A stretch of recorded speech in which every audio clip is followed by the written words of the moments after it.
Hey guys, what's up? I just got it here. Haven't got the IP yet for the game, so I'm just getting all the stuff ready before we go ahead. This should be pretty close game. I expect this to end up probably being a 1-1. Like, I'd be really surprised, like, if it ended up being a 2-0 to either team, or if it is going to be a 2-0 to either team, it's just going to be like 13-10 or 13-11. I don't think either team have like any big glaring weaknesses in particular. Okay. I don't know what I did in my command settings just then, but we're gonna find out. But yeah, like I don't expect any differences in particular. I think both teams are relatively in the same standing.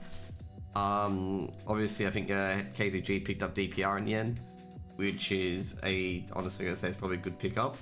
Now it's probably the same camp from what I'm hearing as well, with Pain in particular, where like if DPR, well, I'm not sure if DPR's DPR's been through a couple of teams at the moment, and there's been not so good stuff said about him, in other words, like as in like, you know, the attitude stuff.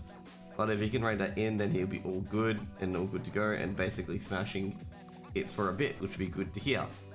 But you know, DPR is a very, very talented player, played for Mind Freak for a bit as well, and he's played in various teams where he's definitely improved and definitely given a benefit to all the teams that he's played with. So hopefully he can give a benefit to the teams that he plays with now. So we've got the maps, so we've got Nuke and Ancient, and I would say overall this could be basically 1-1. I reckon Vantage will probably win Nuke, and obviously Ancient will go the way of KZG. But we'll probably have to wait for it. We'll probably wait for the game to get in before we can get into it. What have you guys been up to today in chat? What have you guys been up to today? Anything much, or? Actually, you know what? Who's giving the servers out today? Oh, the guy that usually gets them out, or is it online? Okay, I'll just tag ESL admins, but I hate tagging it.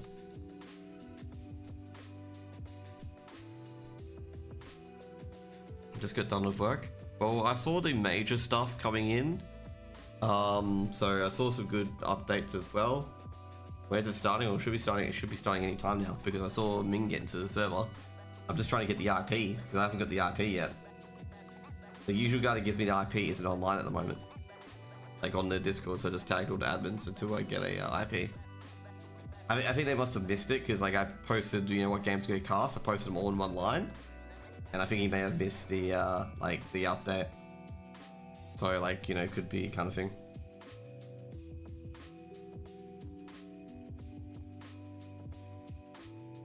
I'm just FYI, I am trying to get in myself as well, like to get this one early.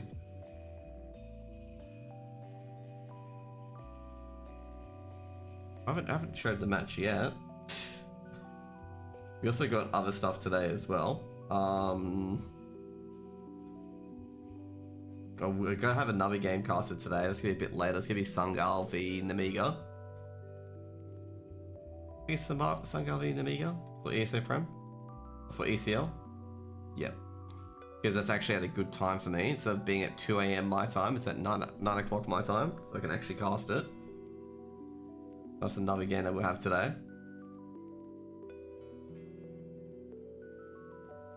Oh, there we go. Oh, yeah. I didn't see Philip on. Okay. Philip's another ESA admin. We'll just hop straight into the game. I'm very sure everything will be ready and good to go by then. You think we'll win this? I reckon it'll be a 1-1 split. I don't think it'll be anything in particular. I think it'll be a 1-1 split. Because like both teams are kind of good. If there's a T0, I'll be really surprised if there's a 2-0. 2 seconds, just no one's in the server. Well, not no one's in the server, but they're not ready yet.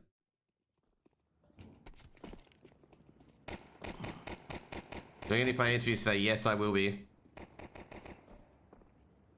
I'm thinking that Vantage should win Nuke. Like, it'll be close, but I reckon they should win Nuke. But yeah, we're doing play interviews today. I was just so really, like, not gonna happen on Tuesday. Do you think you can get Mechanical on for next podcast? But no, I've got Savage's dad. I've got Ben the Legend on for next episode. We're gonna talk about like how Savage has been going overseas, like supporting players and whatnot overseas. Who has a new org. talk about like, is this going to be the future of AUCS where they're going to get 2 EU players? Is it going to be, you know, kind of like an 80 where like they pick up, you know, Sirisin and Sin, like, you know, pick up an IGL overseas and then come back here? You know, is that kind of how it's going to be? And basically how, like, you know, how Simplify came to be. That's literally what it's going to be about. I'm not sure if it's going to be too popular, but yeah. Who's picked Nuke? It's basically BO1s, so no one's pick is Nuke. It's basically they veto until they can't veto no more.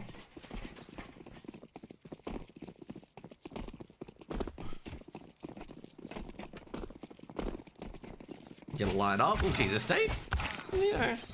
He went in early.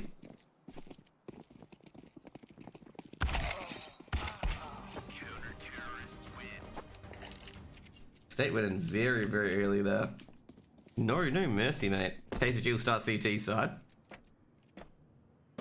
I remember last time KZG had won Nuke, they had a life game on Estate. Like, Estate had a life game. Like, 29 kills and winning Nuke.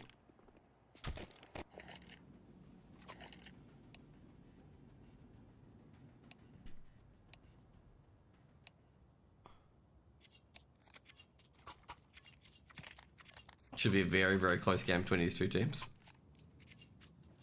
So, players we've got here, got DPR on the AWP for KCG. You got Samuk, Sassy, Estate on the rifles. You got Mingovi on as the RGL. Now for Vantage, we've got, I believe it's, I'm not sure who's the RGL yet. I'm very sure Nut Raid's the RGL, but it could be Jinx. Then we got Alec, Jinx, the Fortnite duo, the rifles. And then Nor, Cody, you can't ignore the Nor. And you got Drox, the rifler as well. You know, a lot of noise, this Hassy. Hassy's just hearing all these players jumping around, and he's not sure whether the peak or not. Jinx is IGL? People tell me Jinx is IGL, then people tell me that, then I hear Night Raid calling it Lion, okay? So Mooks gets the opener and towards ramp. He's gonna have Reunite with his buddy from Heaven. He should have not already in towards B. Meanwhile, Jinx is literally wrapping around on Heaven. Being very careful if he doesn't know what the other players is.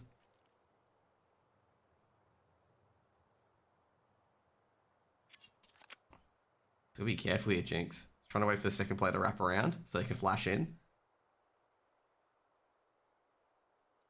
Jinx. So not too confident on the player being here from Heaven. Mingovi's holding Heaven, he's expecting to wrap around. 1 for 1. Mingovi's taken out by Nor. Nor's just got in here via Mini. Estate's basically blocked off at Hut. Nor will get the bomb planted at least, and they'll put Vantage with a loss, with a bomb bonus at least. Estate. What can they do? Here in the reloading of the Glocks. Estate waiting for his team to pop up behind them. Samuk's coming out from Squeaky. DPR coming in, following Samuk's. Estate takes down Drox. Nor tries to trade it out, but Estate's got a third and a second. That's a very easy retake there for KZG. The dualies able to just crush in. KZG take the first round. Because Vantage probably be happy with that plant. But will they force up onto this? That's the main question. Do they put all their chips into the center?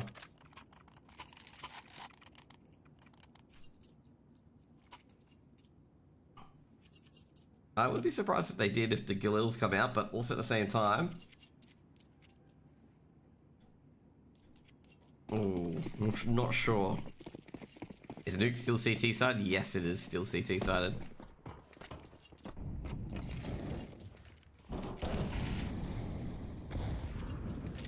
Gonna be just some upgrade pistols. You do know I've already like DM'd Mechanical, right? And he didn't want to be on the podcast. Geez, DPR taking a lot of damage there on the P250s. Let's trade back.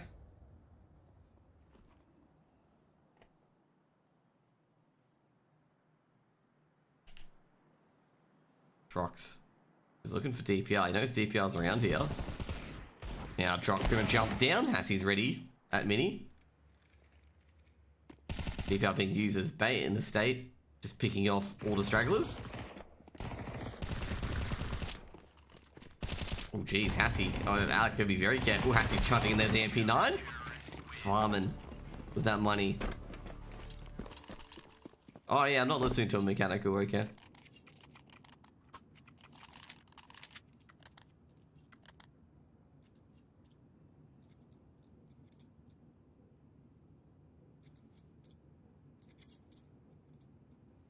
Vantage. Got a full buy up now.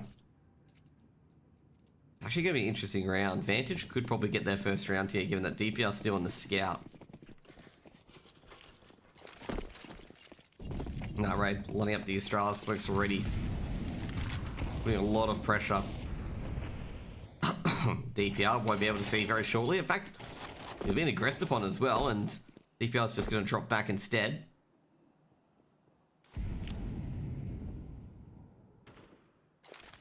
Hoping to get the perfect angle.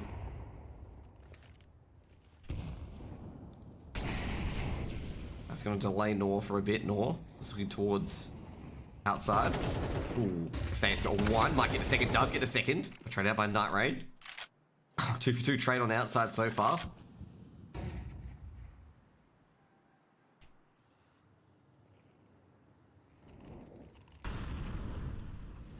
As he drops off hut.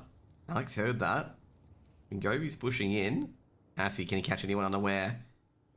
Oh, they would have heard that. They would have heard that step. HG's going to do a lot of damage. Assy checking the T balcony. They heard the step. They know Hassy's here. Assy will go down. And they know about Mingovi as well. Alex on very little HP, but Mingovi can catch a spring in a step. Mingovi charging in. And Mingovi will go be burning to the Molotov. Now Sanooks from ramp. He's actually aggressed very audaciously. Can't stop the bomb plant. Checking mini. Actually, no one's at mini whatsoever. I think Night Raid's seen the M4. Given that both Alec and Drox are very low HP, doesn't want to give him too much. Night Raid's been seen, but Drox able to swing out. First round for Vantage, and I'm going to say it's just too good weaponry there, basically. The scout, you know, isn't really that beneficial in that sort of situation there.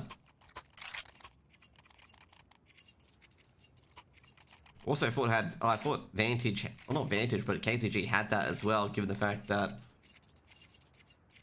they were able to protect a few players. And also Vantage had very low HP as well, but the T-Lobby crunch didn't go ideally. DPR's got his orb now instead. The big green. Going very aggressive actually.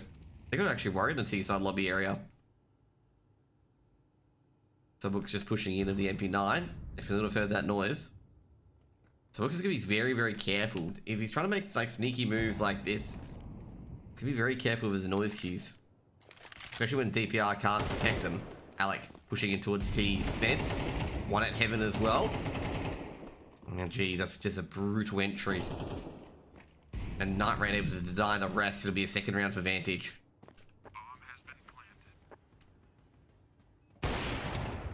DPR misses the first shot. It's going to have to run. They are definitely going to try and cut him off at the pass.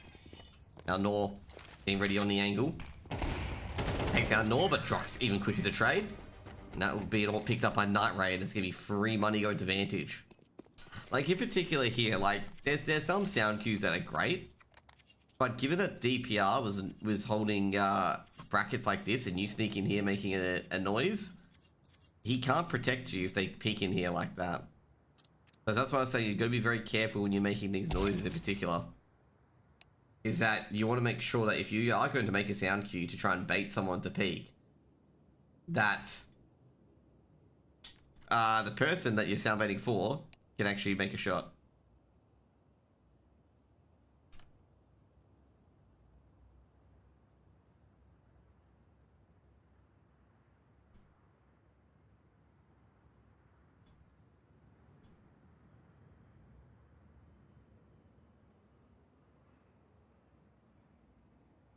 Going to be a tech pause, nor losses into webs.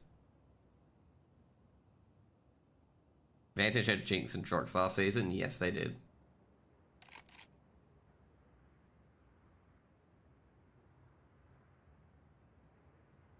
Jinx, Strux, and Night Raid.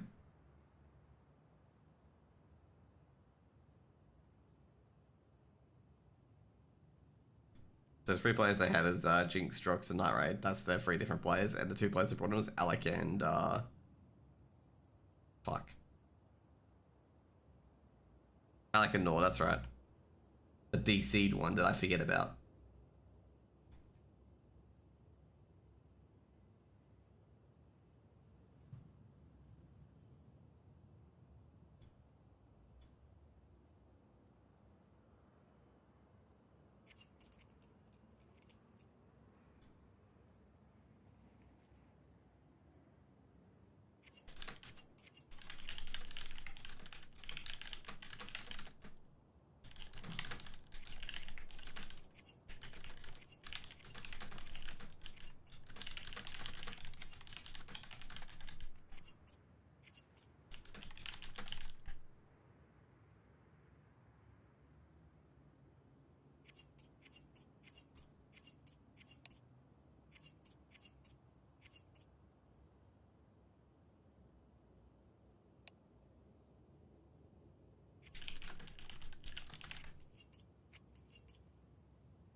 Waiting for Nord to get back in the server. It's going to get kind of annoying for Vantage, given the fact that Vantage had such a strong momentum going into that second round and winning it as well, very convincingly as well. I mean, they were able to get into A. I think it was a 3 for none in towards A. It was 3-0 into A, and that's, you know, that's definitely a confidence booster. And that's because they just figured that a second player was in Trophy. They got an initial pick in multiple areas. They found the player was in Heaven. The player was here as well. It was just like easy peasy. Need DPR to lock in. I don't think it was really DPR's fault, given the fact that DPR was in ramp side. Can't really do anything about, you know, the side if you're on ramp side.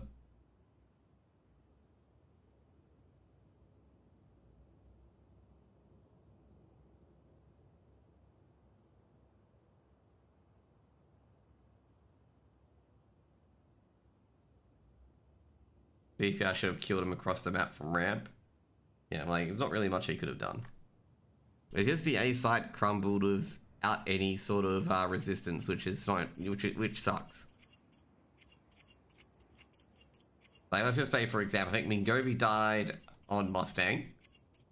Player died in Heaven. They knew the 2 players were here, the information, and just Mingovi couldn't get anything done on Hut side, which means that's, you know, it's a free site basically. And they knew 2 players were in ramp, given that they heard probably the scope from DPR, and they've heard some looks move into Trophy.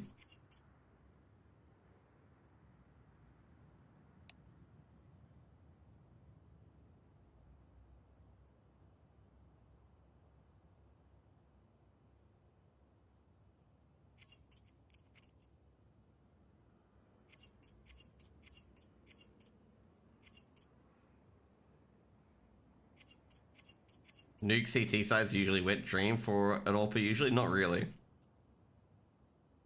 Not really. There's like very few areas you can AWP very well on Nuke CT side. It's a lot better than T side, but there's a few areas only on CT side you can AWP very well, which is all outside. I find riflers have like, they rain havoc. Like riflers have a very good time on Nuke because it's all close. It's all close to the MP9s and whatnot.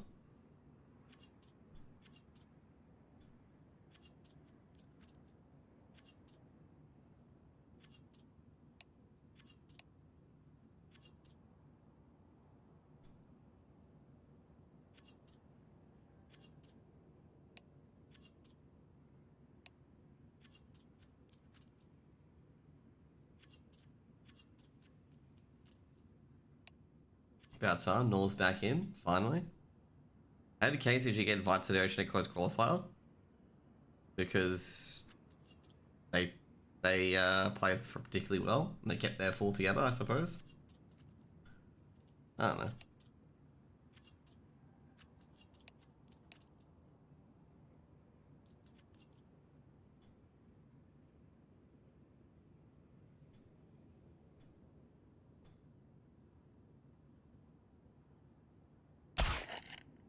Could have a match medic as well.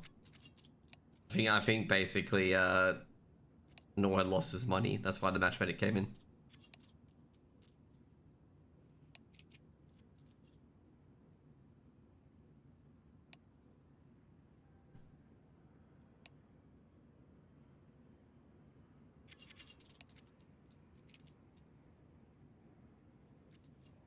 I'm not sure what was going on. There's a lot of chat going on in chat. I'm getting started. Vantage. They got 2 rounds in a row. They've put KZG onto an eco.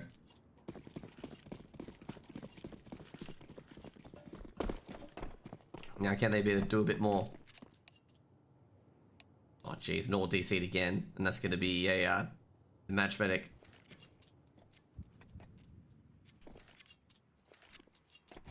I'm just trying to check. Did he DC on the kill feed? Well, he did DC on the kill feed. How long has this match been going on for? It just started. Maybe another tech pause.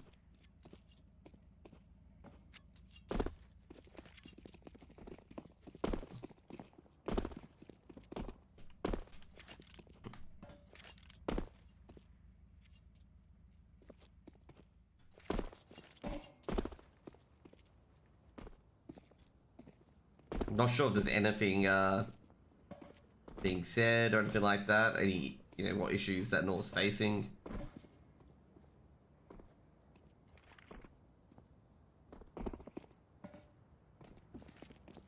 Yeah, just Nor disconnected after they won the second round. Like after Vantage won the second round.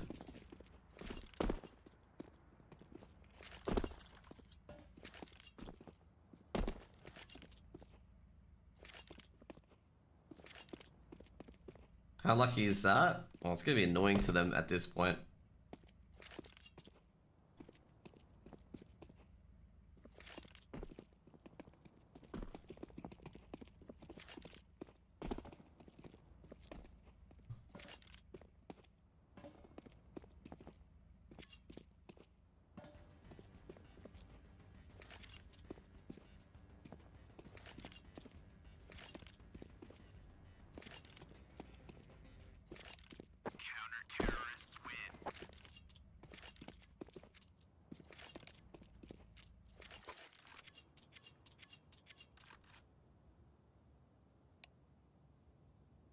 Nor's back in the server. We'll have a match medic shortly. Wait, has he DC too? There's gonna be a match medic. Who won the last game? Wait, this is the first map.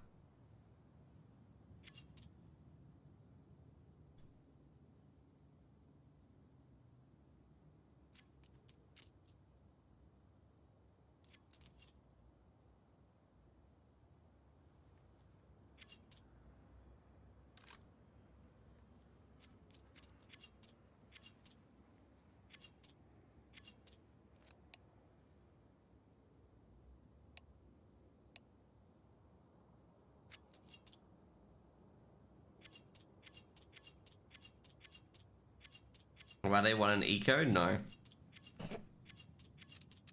They're gonna match medic this. Who is DC? Nor was disconnected. They're waiting for an admin.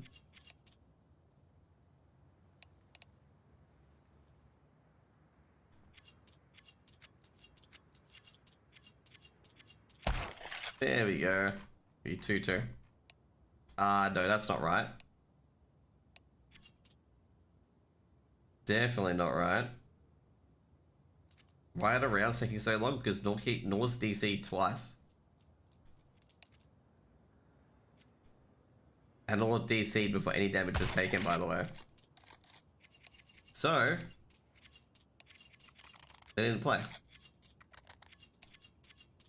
Hopefully Nor's can stay stable, otherwise I'm playing for him at this stage. Get up to McDonald's Wi-Fi. Maybe. You can't tell him what he needs to do. Anyways guys, be right back, gonna get a quick drink. Be back in 5 seconds. 1, 2...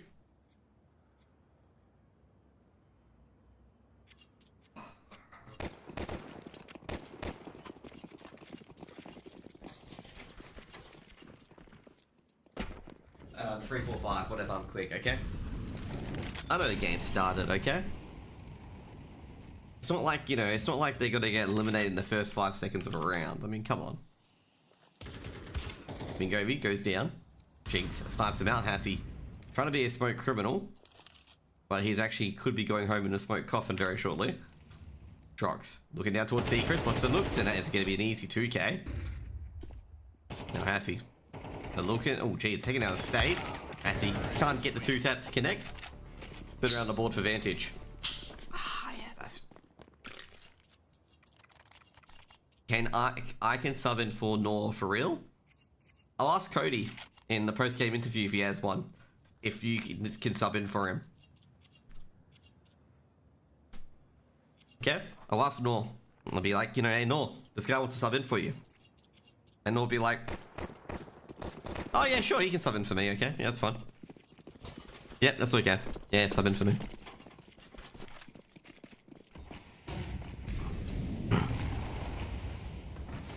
It's actually crazy that KZG is struggling here. Nah, not really. Vantage won 2 rounds. Anti-eco as well.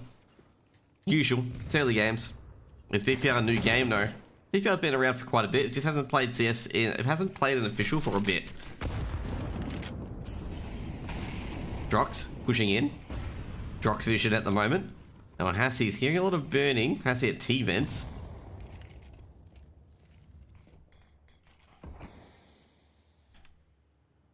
So looks on the off angle.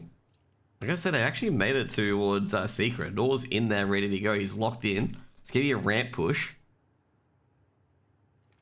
Nutraid. Where is Nutraid holding actually? Nutraid. Oh, actually, he's expecting a player to boost up on that aggressive box area. Nutraid. Flash has been thrown in. He's looking for some mooks. Some mooks are gonna peek out. Should be a trade. Isn't. Some mooks have got 2 and the bomb. But will be traded out. Nor can activate in Secret. Alec takes down... Well, they're going to get the bomb back. At the same time, Jinx trying to catch these rotators, but DPR catches them from Mustang. And I think at this stage, Nor's actually taken down a state who's tried to rotate over. Observer's doing a very great job by me. Oh, he's caught Mingovi as well. Nor makes it a 2v2. Hassie in Toxic. And now it's going to be all up to Alec, and Alec knows Hassie's there. Ooh, is he gonna? He's gonna commit to it. 1v2. Alec gonna pull out for Silo. He knows the both at Toxic. Oh, they almost line up for him. And DPR still wins the duel anyway on 1 HP. It'll be a 3rd round on the board for KZG. I find it crazy that Alec isn't AWPing over Nutraid. You think that's crazy? I don't think that's crazy at all. Okay. I expect Nutraid to be AWPing.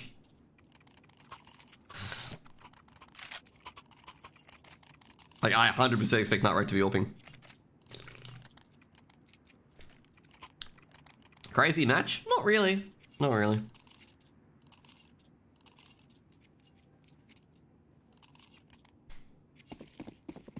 I gotta say with Alec in particular, like, I know Alec was AWPing when he was playing with Archon, with Crunchy.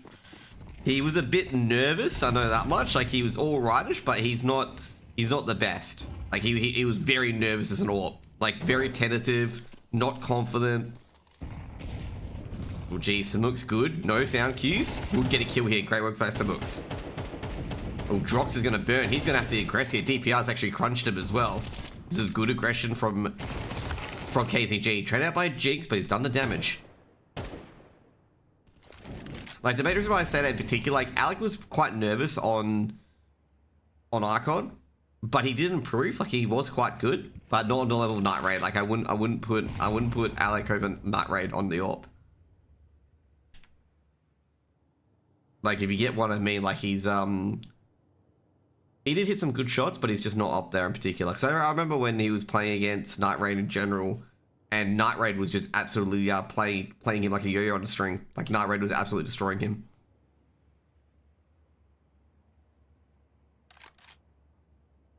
Because he played Vantage. Oh, this is going to be a hard one. Yeah. I was expecting DPR from ramp. Jinx got 1. Might get a second. Does get a second. DPR under a lot of pressure. He needs to get the second player here. He's actually going to rotate over Jinx. They're not going to hear him rotate over. Oh, actually, Samux has guessed it as well. Beautiful. Samux will fire right away. Jinx will get the bomb plant at least. He will get the bomb plant at least. But Samux is quickly to stifle it. I'm going to say that's really good heads up play from Samux. The guess that he went towards B. I'm not sure if Samux or DPL were able to hear that. Like, because they were both here. Could they hear the vent drop down here? Maybe they did. Maybe they did. I'm going to assume they did. I think that's just too far away.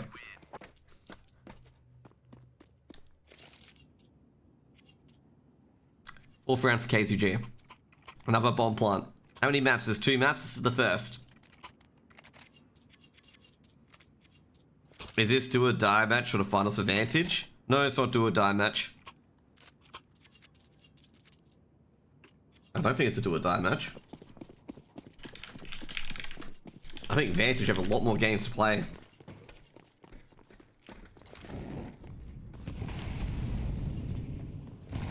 I can check the ladder, but I don't think it's a do or die match or Vantage.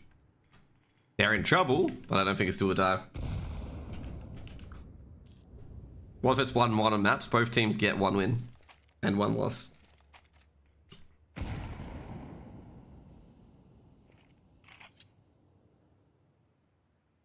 No, Vantage aren't in a really precarious spot yet.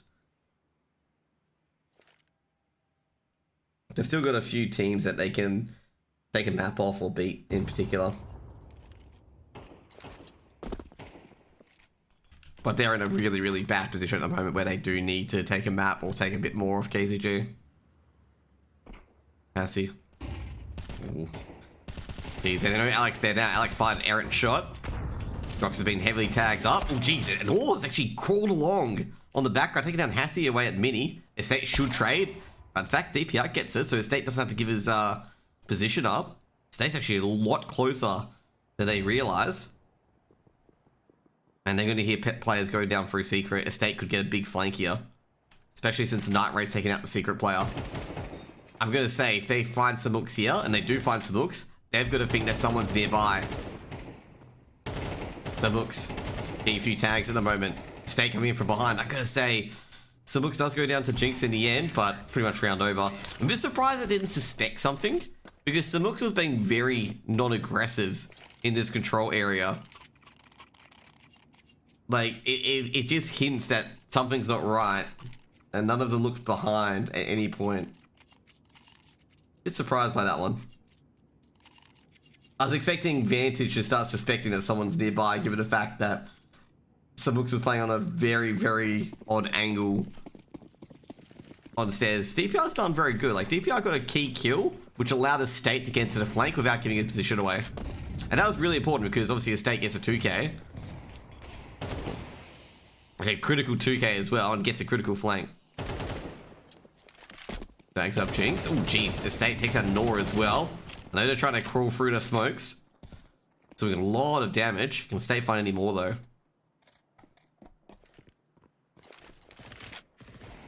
Oh, jeez. Like I say, Jinx has been hit by Mingovi. Mingovi's actually pushed through towards T Silo already. Mingovi's going to be careful, though, because Drox is waiting for him. Mingovi is checking Dumpster, so I think he's ready for this, but no, definitely not.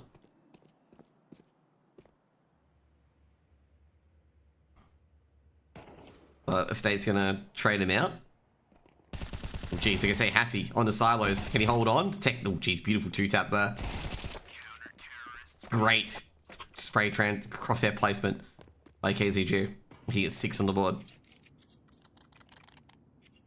Estate's cheating? No, he's basically just scanning the smoke. Because he's already clipped a few players. Well, he doesn't know that, but he's already fired through the smoke to see if he can get any information. Because assuming if you put these smokes up, that you're trying to creep in towards secret. So firing through it and just hoping you hit anyone, and that's it.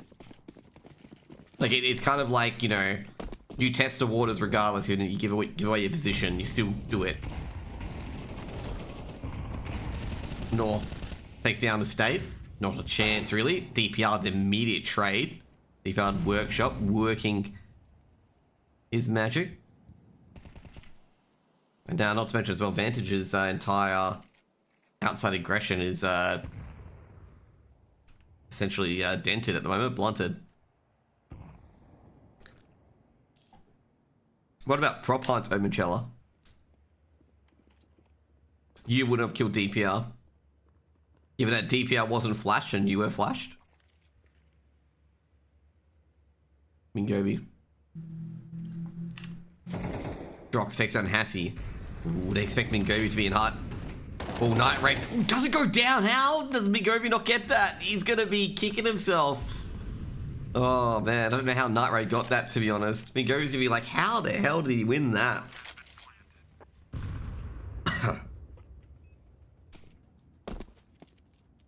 I don't think Sabooks and DPR can get back into that side, and that's exactly what they're doing. I mean, Govi's not going to be happy with that one. He's got 5 assists, though. Like, it's not like 0-9 bad. He's got 9 assists. He's done a lot of damage. Like, look at that damage. 382 damage. And you don't have a single kill. That is actually literally bad luck.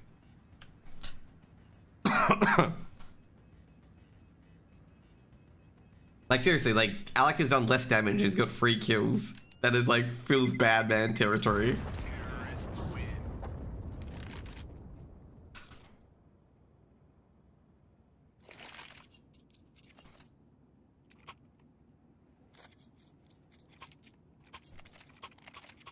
But I think Mingobi's gonna be a bit rustled about that one, okay? Because Night Raid just dropped from T balcony. He was holding it. And Night Raid dinks him. 1 tap to get to the side. Mingobi holds that. He potentially wins the round for KZG. And the bomb dropped in T lobby.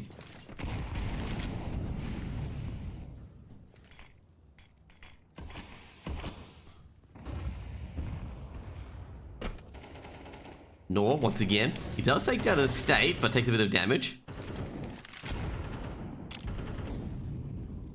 DPR unable to trade this time. Alex gonna be very careful throwing that nade. Hassie might just punch the number in. Ooh. Someone dropped a flash from heaven. I'm not sure if Drox heard that. Mingo's gonna be careful with that.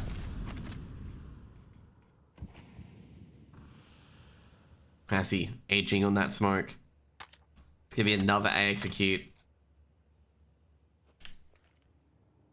I wonder if Drox knows there's a player in heaven, given that a nade dropped, and he would have heard that. He would have heard that flash dropping. Off towards CT vents. Drox? Not. Oh, Jinx, I was gonna say, Nor and Jinx took the rest out. Samux has got his 2k as well from heaven, traded out by Night Raid. Jinx takes a lot of damage in that exchange. It's AWP to DPR. DPR needs to see if he can snatch her first. Might be able to. If he stops the bomb plant, which is unlikely, and they've heard him. Because he picked up the weapon. DPR. Is he going to be interested in this? No, it doesn't look like he's going to be interested in it. Yeah, basically when he picks up the weapon, he picked up something around here. Just gave away his position. What? Jinx? He's given 1. He picked up the smoke, my bad. Yeah, he picked up the smoke. And that keys his position away.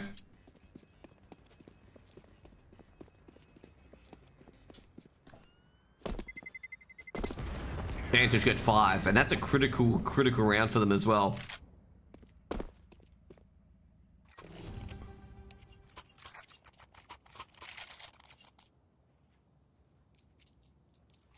I'm gonna say the big battle out here has been really just Nor and Estate.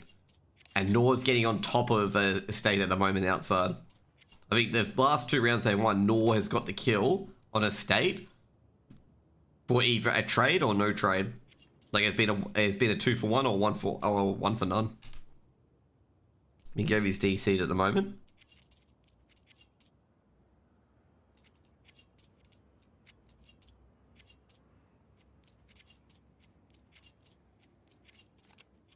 Is someone blaming Mingovi for like KZG struggling?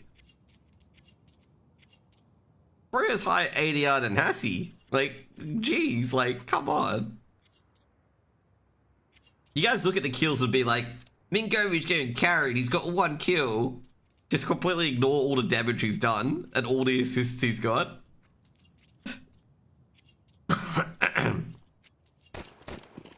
Like, he's not doing badly at all. Like, if you actually look at his damage, he's actually doing quite well. Or he just does a lot of damage and, like, someone else kills him.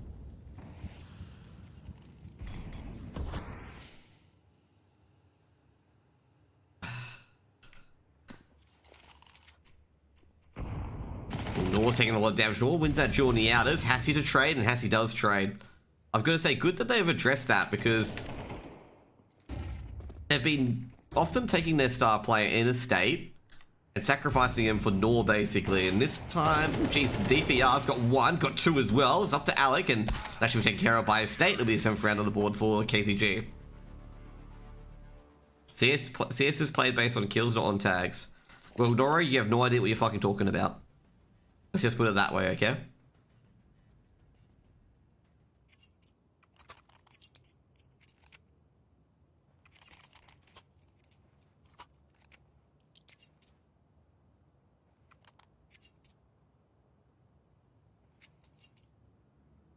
Like, sometimes doing damage is huge compared to getting kills.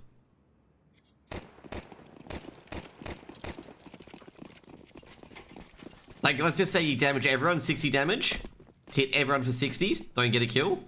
That has done so much in the round that you don't even understand. Like, especially if they're on CT side. If you've done 60 damage to everyone on T side, you've basically done God's work. Yeah, Twist is a tier 1 fucking player, dude. Oh, jeez, Drox really messed that one up. Alex saves it, but Alex playing on Silo. He's trying to defend from Silo as well.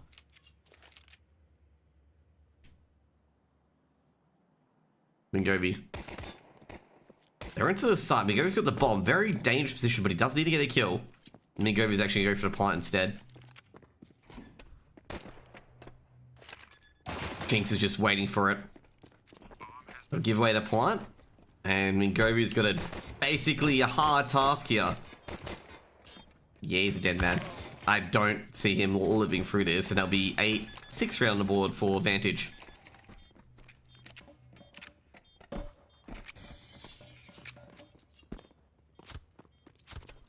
Like, basically, let's say you're CT side. You do 60 damage to every single person on the T side and don't get a kill. You've basically won your team the round, okay? You've basically won your team the round. Because if the T's want to execute any site, if they get hit by any M4s or anything like that, they're dead. If they get hit by any HEs, they're dead. Anything like that. I still missed that he did 65. He's got 5 assists, bro. Like, fucking hell. Like, he's got a lot of stuff. Mingovi played like a noob. They were in a 2v4 and he got a plant.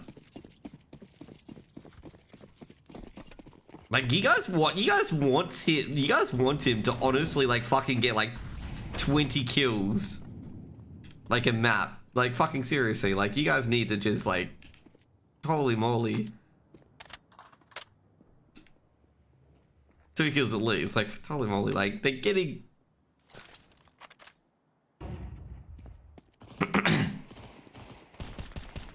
They shouldn't be winning this round, just an FYI. If they win this round, it's bad for Vantage. Oh, that was a great 1D by DPR. Can't follow it up. Drox trades.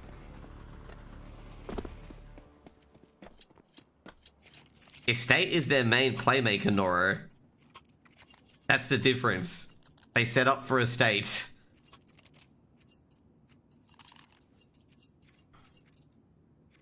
Have you been watching ESL 72nd round force by wins? I don't think KZG were forcing up. But again, with ESL, we've seen USPs winning as well. FlyQuest winning 2 ecos with full USPs, okay? Stuff that's unheard of. And you know, it's FlyQuest, okay? We're talking about a team that is struggling a lot. And they won 2 full eco rounds.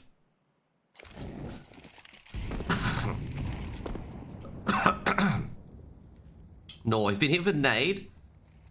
I think they feel like someone's nearby. Nor's going to activate. Flashbang goes out and Nor hits no one, and he's not going to be looking good very shortly.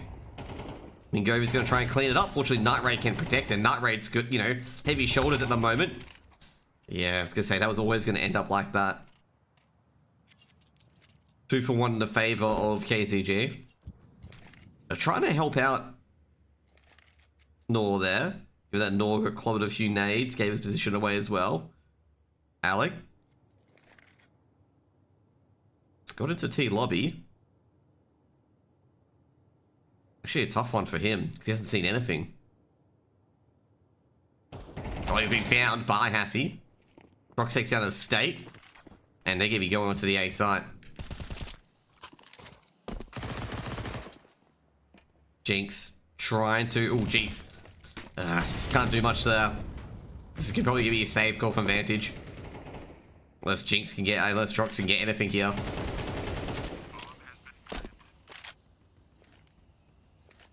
I don't think they know about DPR and Hassie being heavily damaged, so I think they're just going to put this one to a save. And Jinx will grab that kit instead.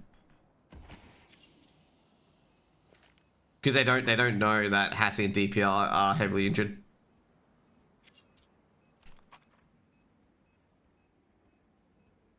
Good round by KZG. I mean, the big part was that when they had A control, they took it. Given that Jinx was out here, and obviously Drox is rotating via Heaven. So it must be no one on A. And they took it very well. Oh, geez, Jinx. Oh, that was a... I gotta say, I don't think they would have expected Vantage to be on that sort of angle. Well, KZG, they lose 3 rifles there. They're giving away 2 AKs to Vantage.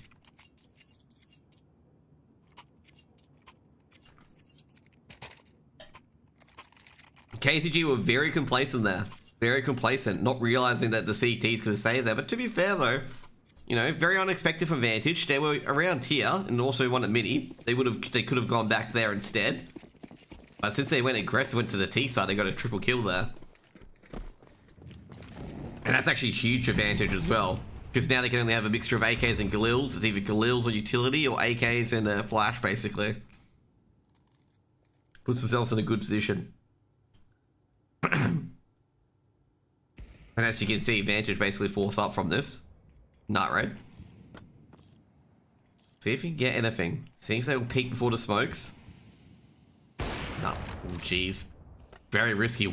Jinx is seeing 2. Jinx is just gonna abandon ramp. No point trying to contest for this. Nor trying to sneak around. Doesn't want to quickly go through like an elephant on the rotate. I'm trying to edge that smoke. He's actually got a line. Samux has got a line too. Oh, jeez. Nor doesn't see Samux. I think that little balaclava just blended into the smoke. Just trying to check where Jinx is. Jinx is on the site. They've got ramp control, however. Night Raid's dealt with Mingovi on the outside. He knows the wraparound was coming in. Just needed to make sure he's dealt with it. But where's KZG going to go with this bomb?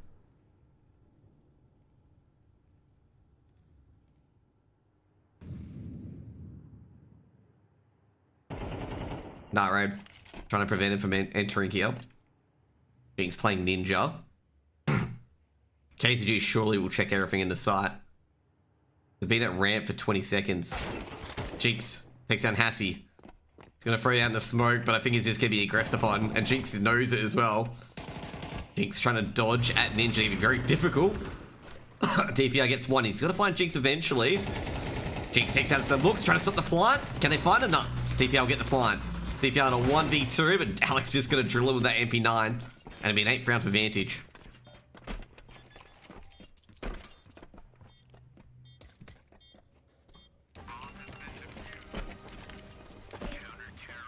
It was interesting why Jinx put that smoke up. Then I realized, I saw it was 10 seconds on the clock. And I'm like, oh, why does Jinx put that smoke up? There's 10 seconds on the clock. And all he has to do is just live for a bit. And KCG will have to commit to a plant. And he can potentially stop it. So I was wondering why Jinx put the smoke up. Because I'm just like, bro, you're straight up dead at Ninja. I did look at the time why I put the smoke up.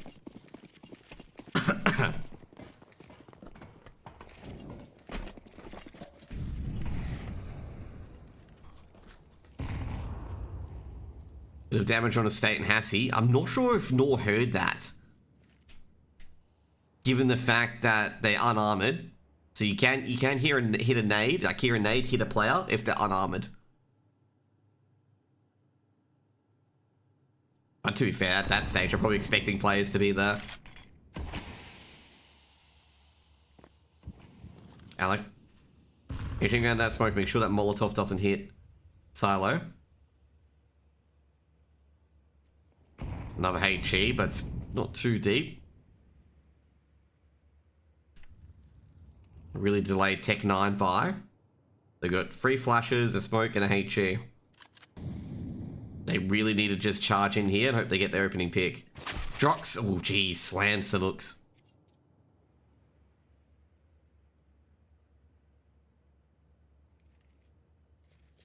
Nor playing anti-flash. Flash is coming in. Nor just waiting and they're not checking him. Nor operating from heaven, and this is going to stop this execute pretty much. Yeah, if they want the Tech 9s to get in, they need to win this opening duel to take out Alec. If Alec is still there at Silo in like 10 seconds of the initial execute, not going to happen. That Silo player needs to die very quickly. Like, very, very quickly. To be fair, it is like a half by round. Expecting KZG to win that is like, they have to get that opening pick on Alec.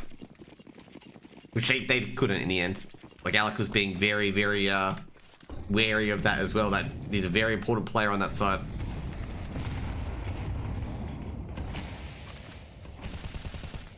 They need to get something working here at least, KZG, because at the moment, Vantage are just essentially or controlling outers.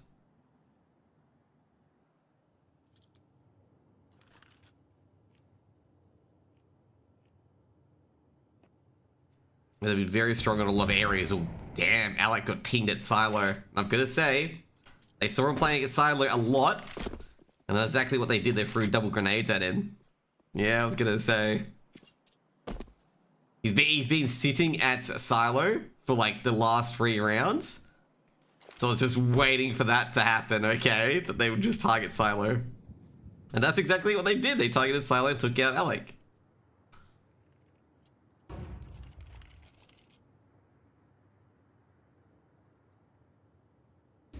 Big gamble sort of play. Drox is at T-Vents. Drox is hearing a lot, okay? Night Ray takes down his state. They're not expecting Drox to be here. I don't think Salux is going to check Drox. No, he ain't. Yeah, but they're still on the side. Night Raid's actually coming in from Mini. Yeah, geez, KZG. God. That was... Even though they got Alec on Silo, it just didn't matter. It just did not matter.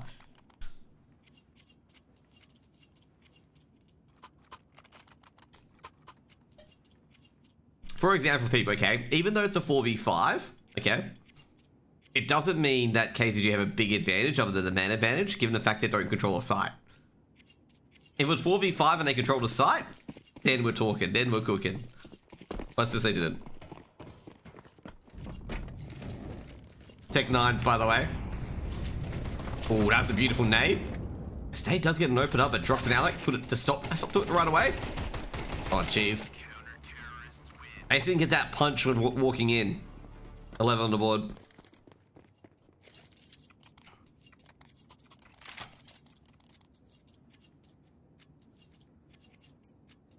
They rush with Tech 9s. I hope they... Omi? They rush with Tech 9s. I hope they go A side. To be fair, they could go ramp. You're right. They could just go ramp instead. Ramp with the Tech 9s to B. Yeah, they've been very good. Maybe you're right. Like, go up B, start the Tech 9s instead. Best prop hunt players? No, you are.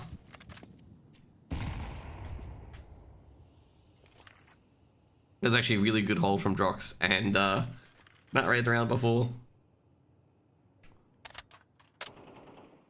Ooh, Drox taken down by Samux. He tried to creep a bit too far in.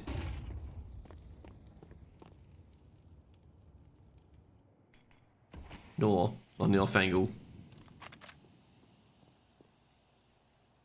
Actually a player below him as well, which is Night Raid. Is he going to catch any of these guys unaware? All he has to do is just throw a good flash. Migobi's actually ready for it. This is the first shot.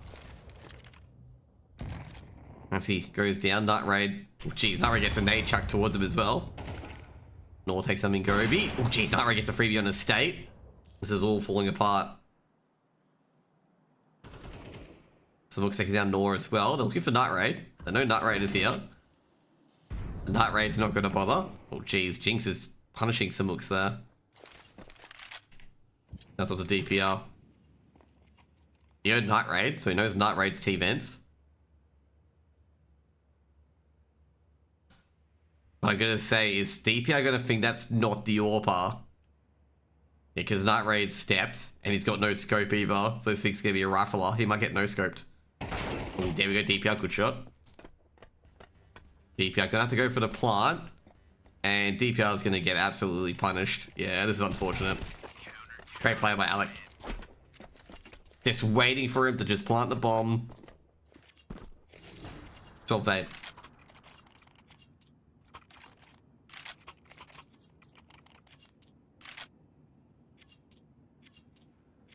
I find it funny you guys are all like clouding on Mingovi, given the fact that Mingovi has a higher ADR than Hassie. Like, how? It's like, how? Like, it's like you just look at the K count and don't look at the damage count. Like I gotta say, KZG just getting absolutely clowned on their T side. They need they need more than one dimension. Like honestly, because they're very one-dimensional. They need to win outside. This is what they do. They've won outside now. Problem is, it was a 3-for-2 trade in the favor of Vantage. Oh damn, Alec with the AWP at silo. Nails Mingovi.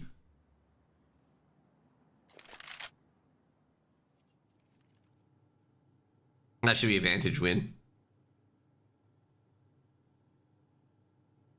Estate, does he have the bomb? No, bombs in T lobby and they know where the bomb is. Given that Jinx is trying to find Estate.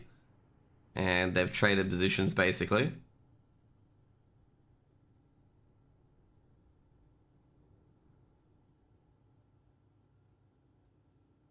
Will Estate give away a sound cue? Nah, Drox has got him. There we go, 13-8. I gotta say, I just didn't feel like KZG had like any semblance of a nuke T side. Like there, in my opinion, I didn't have really much of a semblance of a nuke T side, which, you know, that's what I saw there in particular. Like they didn't really get outside control too much. They didn't really aggress outside control too much. They didn't try to go fire mini in particular. They let Vantage have outside quite a bit for free. And they didn't really pump ramp, and they pumped Squeaky and Hut quite a bit. Gotta say on the T side in particular, they really need to have more outlets basically of where to go for. And I think a lot of examples on why they didn't have much outside control in particular was, you know, Night Raid punishing them. I believe Jinx, you know, being very aggressive on ramp, and Nor as well, considering the first half that Nor was putting up a very, very decent fight on outside control as well, that they're expecting Nor to do the same in particular as well. But I think KZG overall just needs more of an outside presence on Nuke if they really want to win T-side Nuke. I mean, they've only won one round in the end, and that's when they just basically berserked onto A and got a couple of kills, and that's it. All the other rounds were just like, just never got close to a site basically, and it just basically showed. Vantage did a really, really good performance in particular, especially with the A defenders. Like Drox and Alec were very, very good at shutting down A. And also Night Raid as well, chipping in for that one in particular round where Alec got absolutely utility out of the park. It was really good to see. Like that Night Raid was able to hold up an AWP, even though an AWP and mini is not exactly the strongest. Like it's one of the weaker holds basically.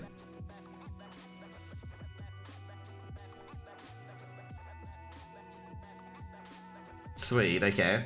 This is actually a good question for you, Sweet. Why does the team Let's Go Golfing and you weren't in it? Okay, please answer that question for me, okay? Does the team go Let's Go Golfing, and where were you, man? I thought it was your team. I was like, this is a sweet team.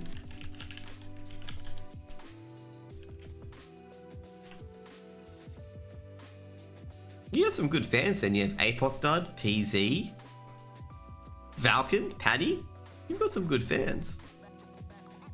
Dude, okay, I gotta say right now, listening to Apoc Dud IGL, listen to Tom IGL, is actually so relaxing. It's like a meditation class, okay? It's just so chill, okay? It's like unbelievably chill.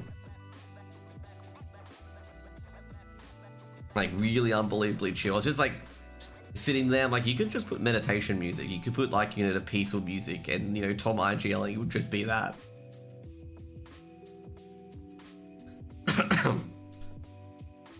So we had a stats page overall. And yeah, as I said before, I just feel like KZG really never found their footing on the T side. Like they got completely obliterated on their T side. And to be fair as well, like Vantage's T side was pretty decent. They got 5 rounds on the T side, which is fairly good. Oh, I know where these people have come from, okay? They've come from HLTV. Some guy says, haha, fixed game, Mingovi 1 in 15. Yeah, I see where these people have come from, okay? I see where these people have come from, okay? If someone has a bad game, it's immediately fixed, okay? Can't believe, you know, people have bad games in 2024? In current year, they have bad games? Unbelievable, okay?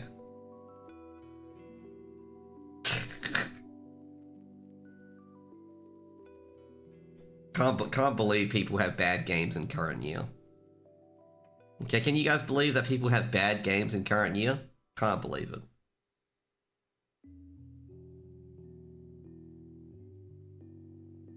But yeah, overall, I saw KZG's T side was very weak on Nuke. It was very like very one-dimensional, like very one-dimensional, and like Vantage just called it out, and Vantage just absolutely destroyed them. And it's just really, you've got to work on being able to just counter their outside control or really fight for their control as well, instead of just being forced into a squeaky cut execute.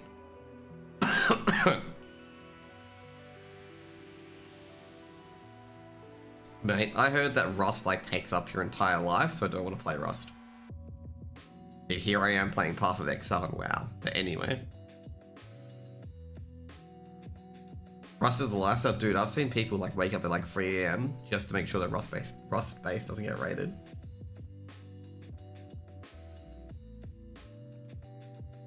And I'm just sitting there going like, yeah, I don't want to play a game like that.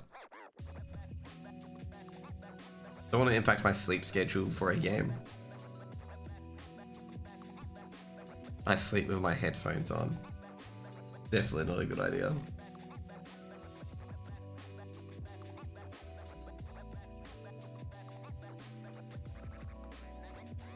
To ensure the safety of my beautiful base, why don't you just build away from people?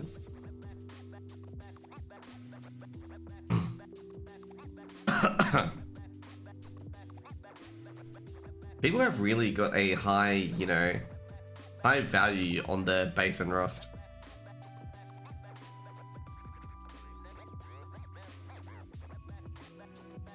Sweet will find you.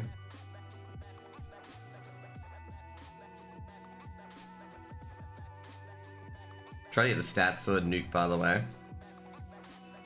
I'm gonna say it's not going to be pretty kind to KZG if I'm going to say anything.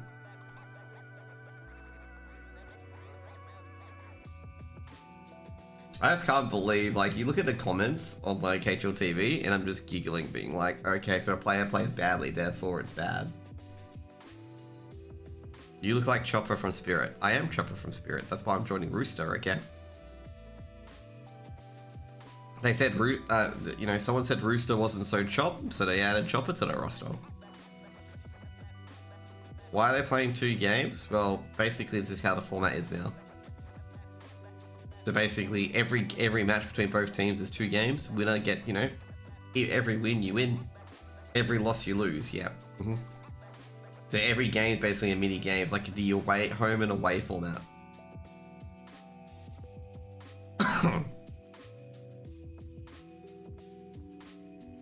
Now, KZG are a lot better on this map. They're pretty good on Ancient. So we might see a bit of a change, okay? Might see a bit of a change. We'll hop into the game actually because the players are hopping in. Is Nor good? Can't ignore the Nor. They lost to the above the rest on it. Yeah, that's because Payne was coaching them, and Payne was literally anti-stratting them probably. Payne's gonna be like, no, I wasn't. I'm like, come on, bro. Like, if you know half their strats, you probably know half the battle.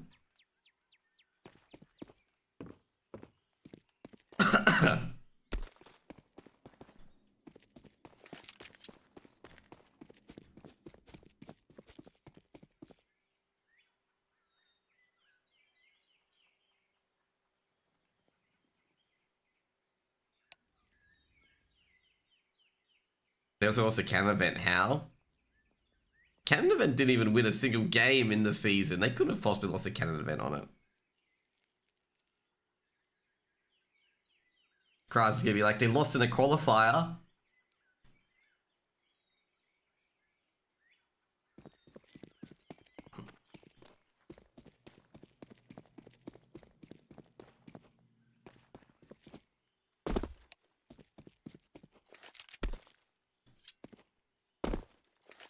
Scrims, we better now, don't worry.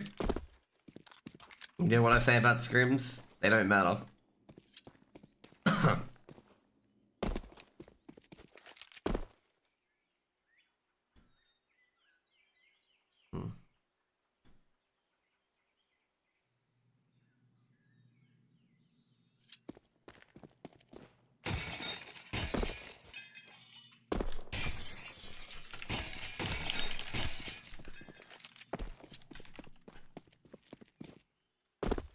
Nothing. I was gonna say. You sure that 10-0, Kraz? There could be 20-0. You could have been just tweaked out. You know, you don't know your actual win-loss ratio.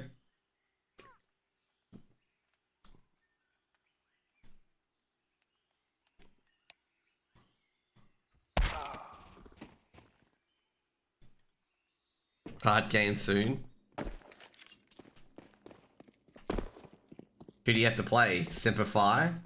Then maybe, Talon?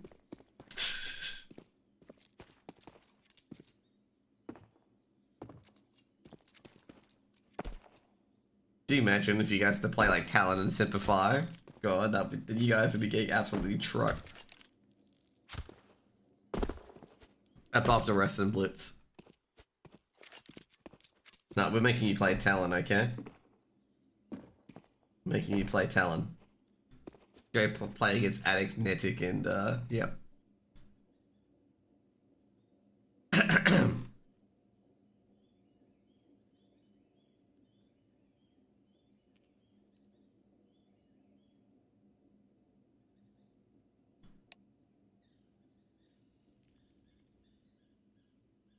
This is actually an interesting one. Will Canon event make it back up to ECL?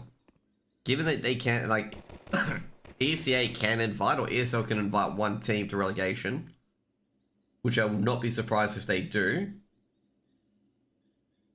given Talon and Simplify exist.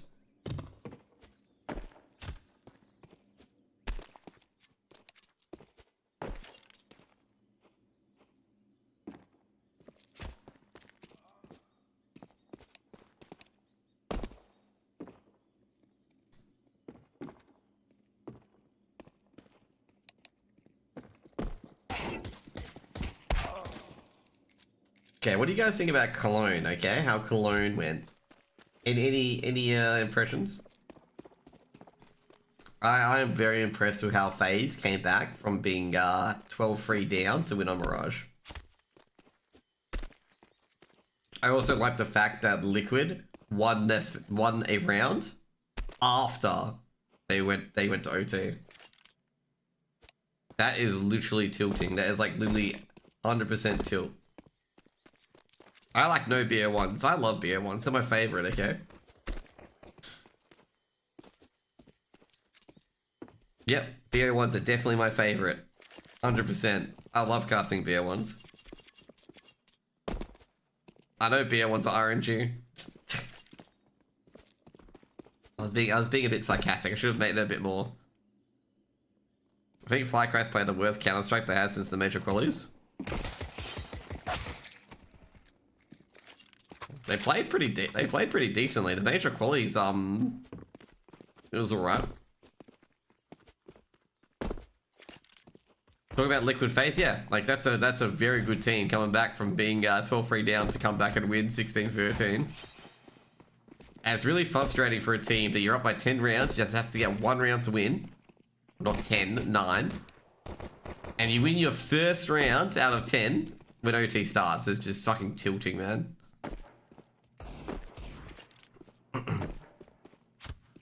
FlyQuest, I gotta say, FlyQuest doesn't play well at the event.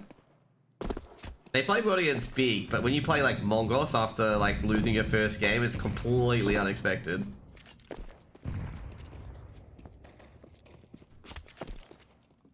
Someone's gonna be like, you should beat Mongols. And I'm like, yeah, they should, but at the same time, Mongols have flown past FlyQuest.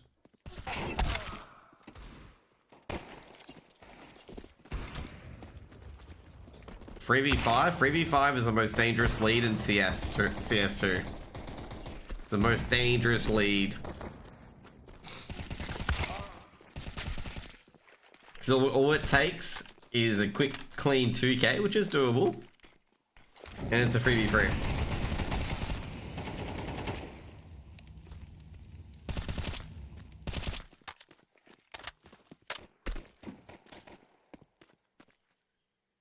Can I choke some rounds in the big game? Oh, of course, you can choke rounds in particular. They did really well to come back on the last one against Big, but Mongols was really depressing to see. Like, Mongols absolutely manhandled them. Like, they did good on, I think it was Anubis, and then they got absolutely destroyed on Ancient.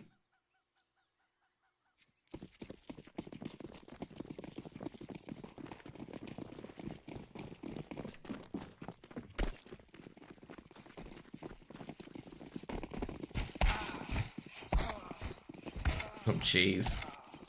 That knife round for Vantage, that did not end well. Actually, Alex was getting a couple of kills there.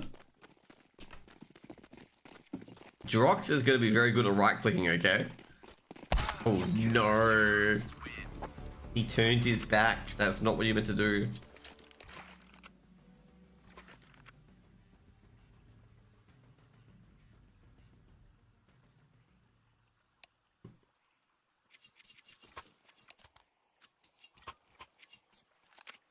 KZG won both knife rounds, by the way.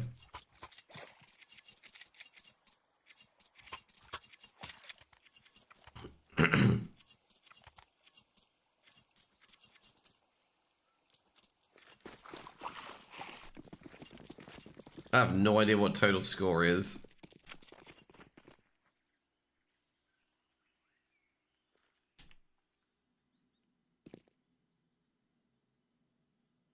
Four players on B, they're chilling. I assume that's the case, Kras, but I'm also not sure as well. Geez, there's a swing by. Has he gained control of lane? Estate takes down Drox. You're gonna fight back for this. Nor's got 1. A lot of aggression coming in from KZG.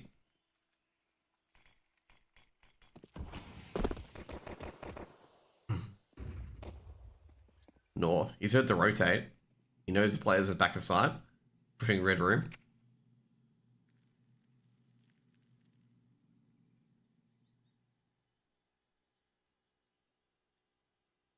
And Govi spots the bomb.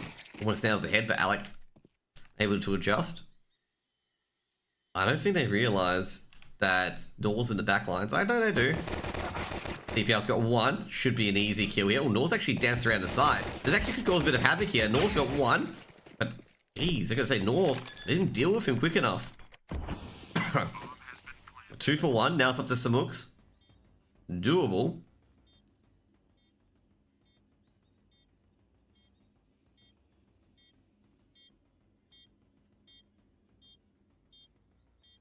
Samux. Not sure where everyone is. He doesn't have a kit. Gonna check the back lines. Flashbang going out. The looks to grab 1. Trying to look for a second, but Alec doesn't have to go for this.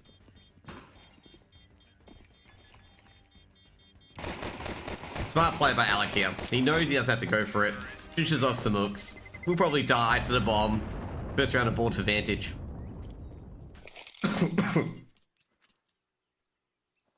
That's actually a very, very good play.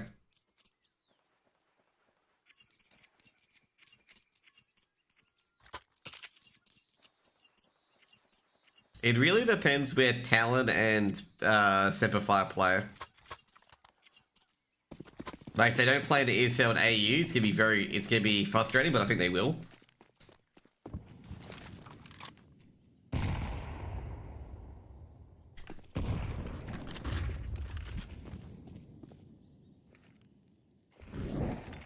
Bingobi could be mollied out, and he's not gonna live very long. Drox able to snuff him out. Oh, geez, I'm gonna say Nor might lose his Galil here. He's hearing a lot of movement. Oh, geez, a few missed shots there, and I'm gonna say DPR can't miss those. Given that Nor is on 26 HP. Oh man, he's not gonna be liking that one. DPR. He's not gonna be liking that round. Didn't even hit Nor once.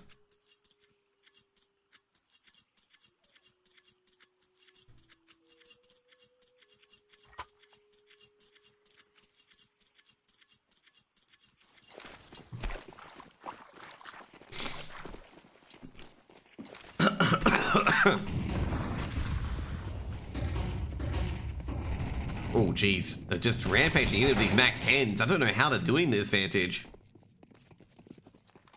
They've cleaned out the A defenders. They're both A defenders.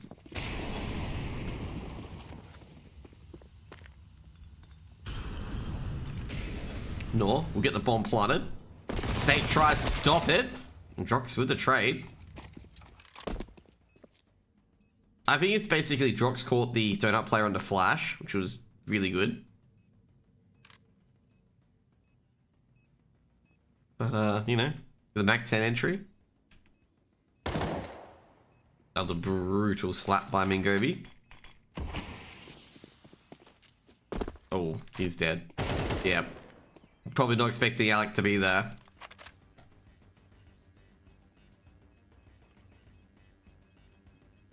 Third round for Vantage. Vantage looking really good at the moment. Dude, I know what DPR is. They are hunting DPR.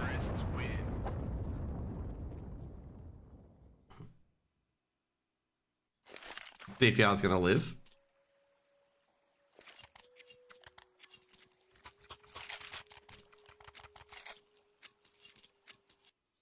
Vantage looking the goods at the moment. A big 2-0 over KZG would be huge for Vantage, given their scenario.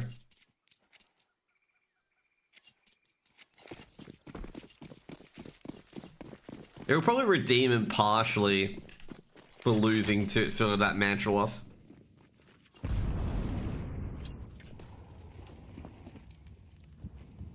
You don't know about Talon? Talon have an Australian team. Samuk's blasted away by Drox. Drox once again trying to make something work on 1 HP. Talon beats Young Ninjas and they beat Rebels in Hellcase. Oh geez, Mingobi takes a flash to the face, but unfortunately it was a fake flash.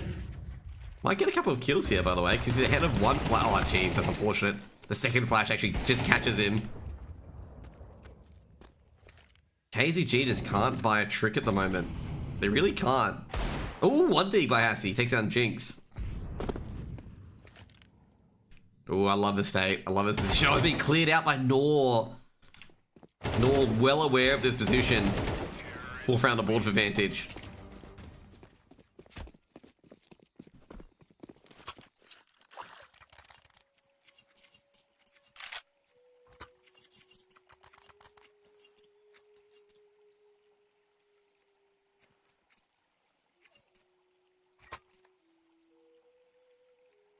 Did you say GG already? No, it's 4 rounds.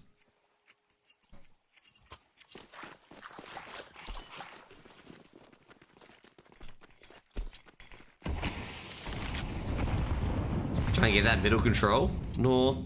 Well, he didn't see too much. He was flashed anyway.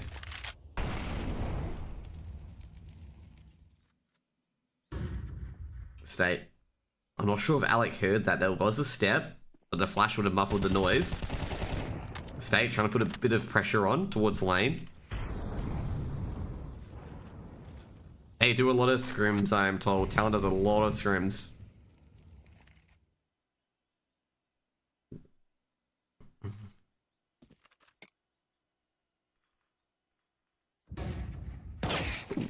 Oh, dude.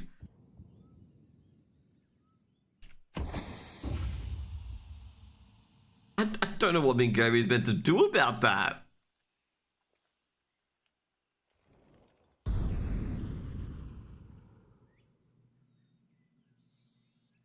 That's just nothing you can do. I'm not talking about winning scrims. I'm talking about they scrim other teams. Like, I'm not talking about winning scrims. I'm talking about that they are scrimming. That's a key difference, okay? I'm not talking about that they are scrimming, like, you know, that they're winning scrims, but yeah. Jeez. KZG getting demolished at the moment.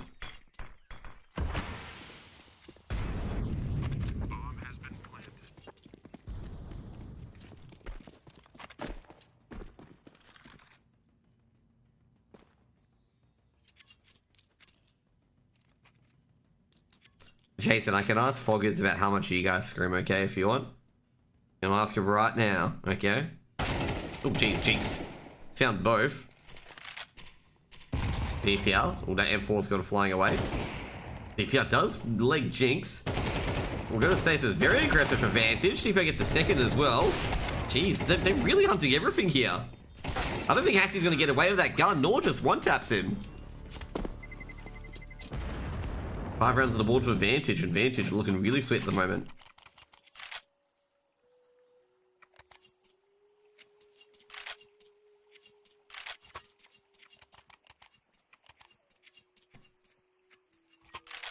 Tournament reps would be better, but like how many tournaments can Talon realistically enter? That'd be tier 2 and they'll get an invite. That's the hard part, Kicks. Because you're gonna remember, like, Talon is like a no-name team on the ratings. So looks the 5-7. Oh, Drox has seen it. And some looks will go down. So it's like kind of hard to get into those sort of things.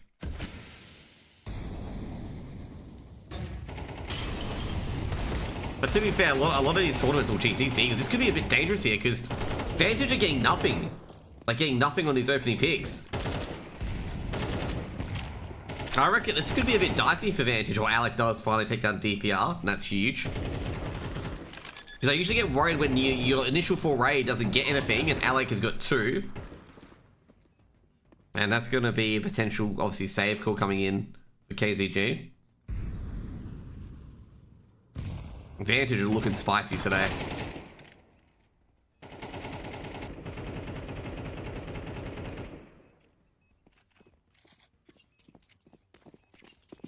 There's just so many good entries from Vantage.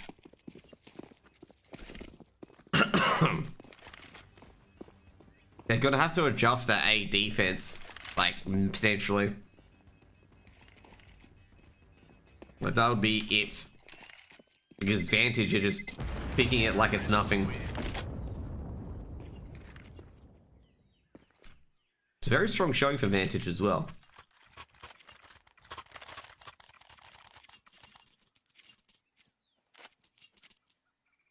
They lose the B-Walks after their conditioning. Okay, this is the Ruffleco meme, okay? Conditioning on B. Nor looks really good, he does. Now he's disconnected again.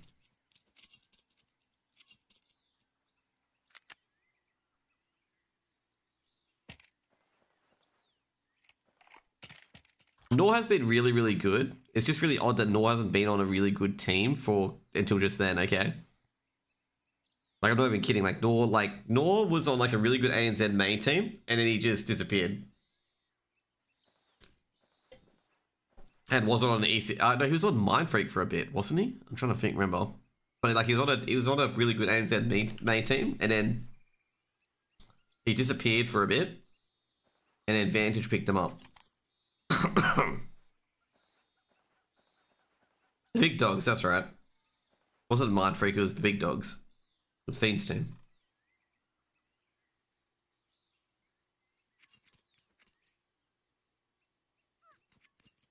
Oh no, I thought he was a sub there.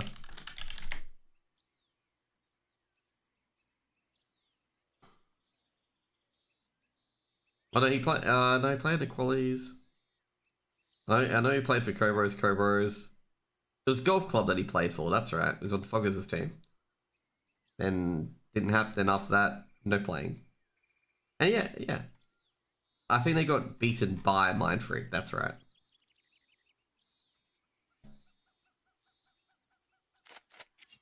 The Eliminators, yeah. Golf Club was the ESL spot to see. Nah. No. Oh, sorry. Foggers joined Making History and Nor got left behind. That's sad.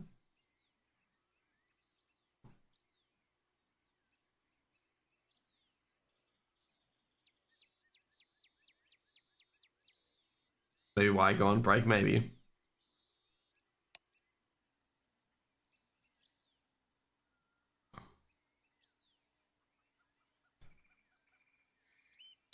You're not the only one believing that, okay? You know, I can't believe you're betting on tier 3 Australian CS and getting mad about it. Not tier 3 Australian CS, like tier 3 CS in general.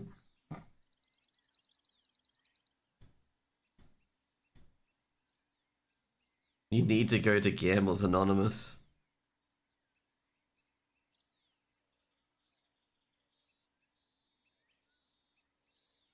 Tier 1 AUCS? I would say this is like tier 2 AUCS. Both teams are roughly tier 2.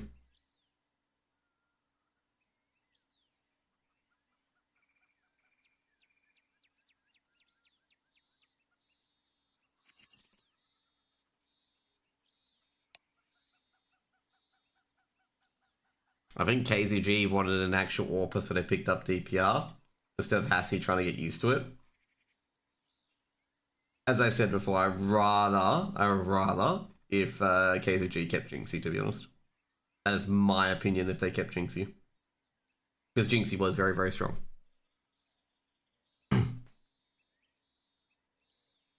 But to be fair, it's a hard one because Hassie was having a bit of trouble with the AWP as well.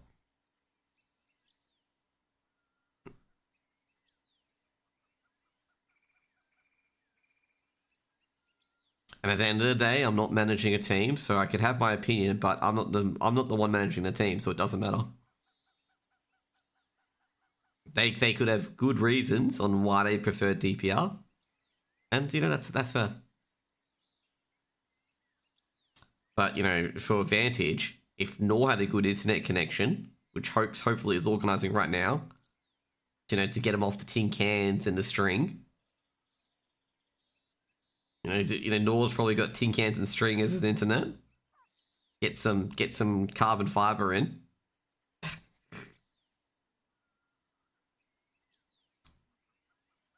I'll make the joke about Aussie Broadband because I saw Chiefs got sponsored by them. Just plug that in.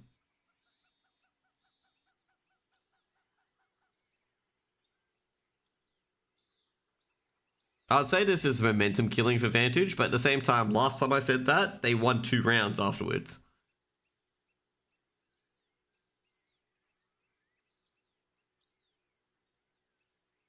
I can give out curses. No, I gotta say, a lot of my calls in particular have been very, like, on the mark.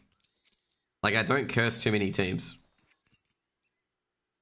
They're more like blessings half the time.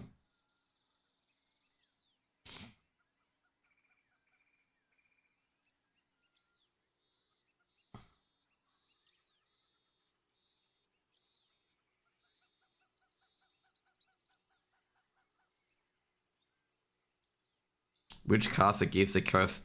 You reckon? I have no idea who gives the most curse. Do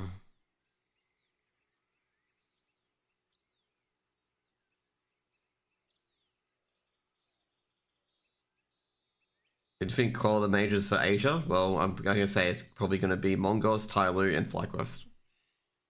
But the problem is there's like 6 teams that can qualify out of that region. No, we won't get two AU teams. It's going to be highly competitive, I'll tell you that much. Like, I hated the people who were like, oh, I can't believe FlyQuest didn't qualify for the major. And I'm like, bro, like, there's 5 teams that could have qualified out of 2 spots. Like, there was Atox, there was Mongos, there was Linvision, there was Tyloo, there was FlyQuest. They realistically could have qualified. And then people would just ignore history where, like, basically all the major qualifiers in Asia before was just who would get first, Tyloo or Renegades. That was literally the qualifiers. It wasn't like, you know, there's a team that's going to actually win the major qualifier. It was like, who's going to get first and second, and that's it. Like, there was just no question.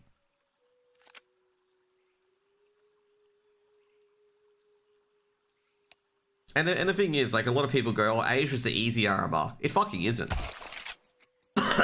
It's not the Asia, it's not an easy RMR anymore. It's fucking difficult.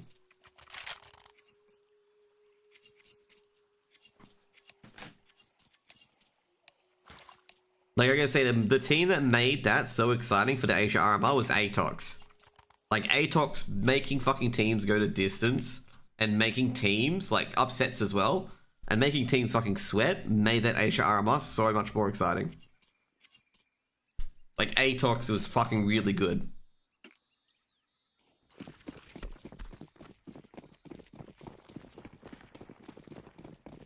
Grass, you know you can book uni off that day, okay, right? Nor takes a bit of damage, early utility being thrown in. I'll tell him, yeah, I'll probably say, like, who's going to qualify for the RMR? Just give you a BO3 between Semperfi and Talon.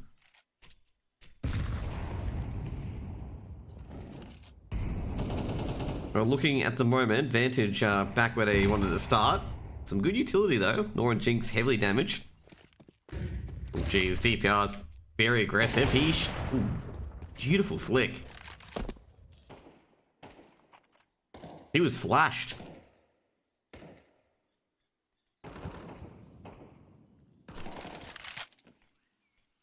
It's looking good for KZG at the moment. Oh, steps into it. They're probably going to change that time, hopefully. To have it on at a reasonable time. Oh, jeez.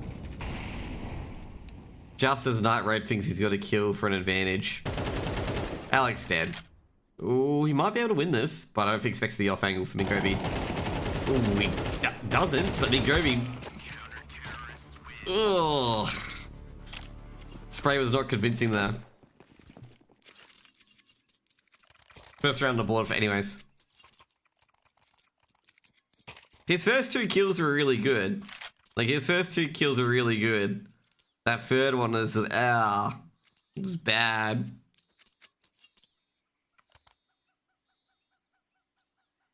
I like how someone's like, Mingovi delete game. Mingovi won them the fucking round, okay? Like, he got the first 2 kills, he controlled mid. You know, if I get Ming on for the interview, I'm just gonna call you out, okay? Bombs dropped, by the way. Just outside of catwalk. Someone's heard that. Jeez, they're gonna say Vantage under a lot of pressure now. Vantage are not winning these trades.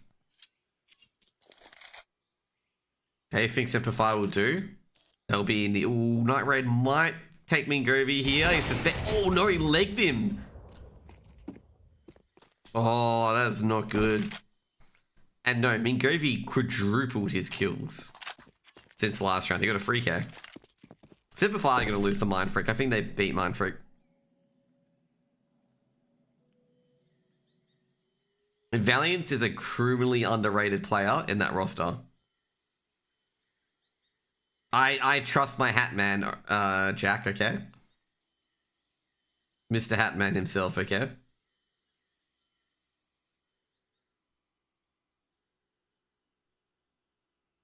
Vision is the best? No, Valiance is the best, okay? Thanks. He's got a lot of work to do. I think he's gonna... Oh, I mean, Gobi's... does he see the AK? He doesn't. No way. He's gonna toast Mingovi. Jinx. That is a big brain play. Oh. Jinx is gonna do this. Orp now. Great, Kyo. Okay, great. He's gonna do this. I reckon Axe has got a good chance of winning this. He's in a good angle as well because his AK won't be peeking out. DPR does pick up the AK. It's a smart move. DPR's a dead man. Was he gonna check cave in time though? Oh, he could win this. Never mind, he's gonna smoke.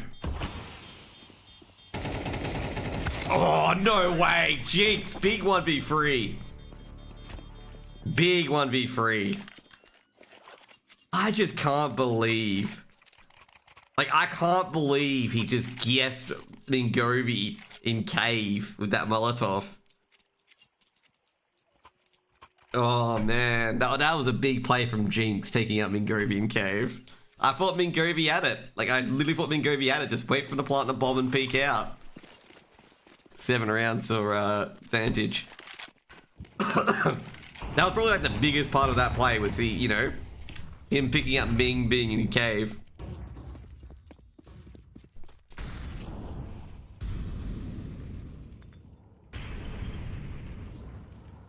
Oh jeez, that was a good 1v3. That's gonna hurt KZG though, because KZG were getting some momentum. Like they were looking really, really good. Like they're stopping Nor at the moment.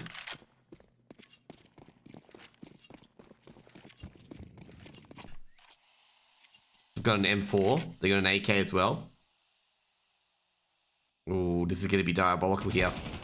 Yep, that's gonna be the round. Estate, he knows another person's nearby. Can you see Drox? He's like really appearing closer. Ooh. Does he see Drox? I think he did. Well, Drox wins that duel. Drox getting a second. Bombs right in front of him. Jinx has been stopped. Yeah, he's not gonna get out of that. Big round for KZG. I wouldn't say it's easy for Vantage because, like, Nor's being stopped here now. Like, Nor hasn't got free control. Like, Mingovi's pushing Nor back. You can't say it's Vantage yet because if, KZG get control of this middle area and they are stopping Nor from dominating the game, like, we still got a game on.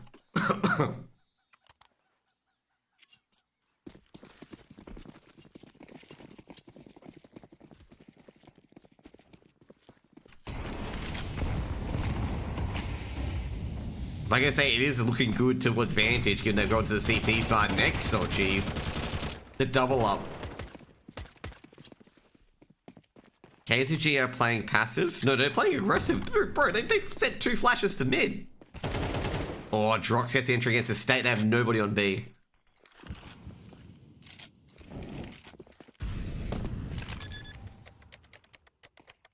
Floyd only got verified because he's a Fortnite player. Oh, jeez. How can Drox get out of this one? Yeah.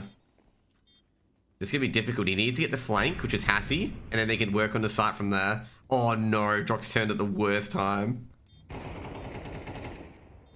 They're not going to realize this, that he's... Oh, Hassie pinches Drox before he peeks. The Night Raid move. Oh, he did too.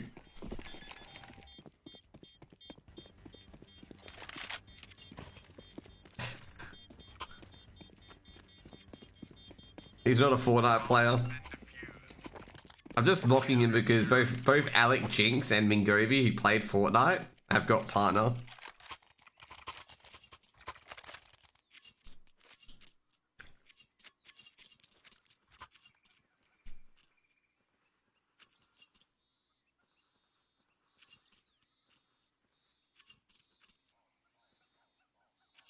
The KZG should get this to 5, I reckon.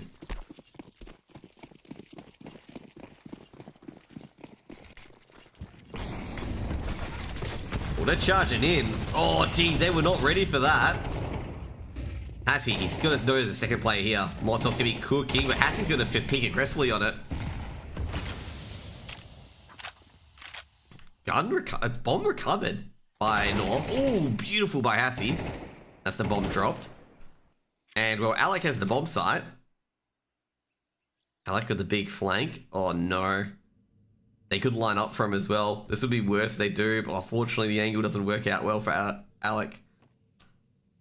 They lack critical information that Alec is in the back lines. He's taking down Hassie.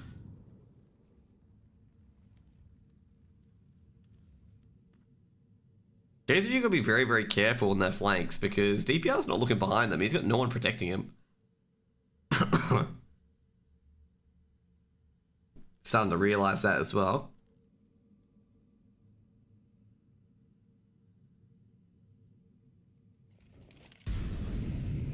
Josh biased? Oh, not really.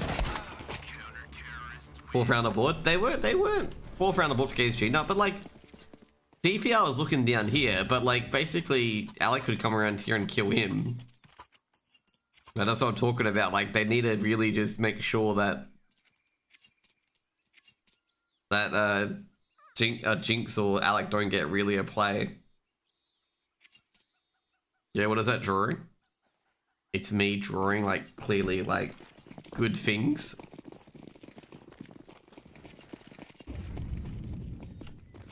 But KZG adjusts and KZG put 4 on the board. Jeez, look at our utility and it didn't even hit. Oh no, hit Nor and Jinx for a bit of damage.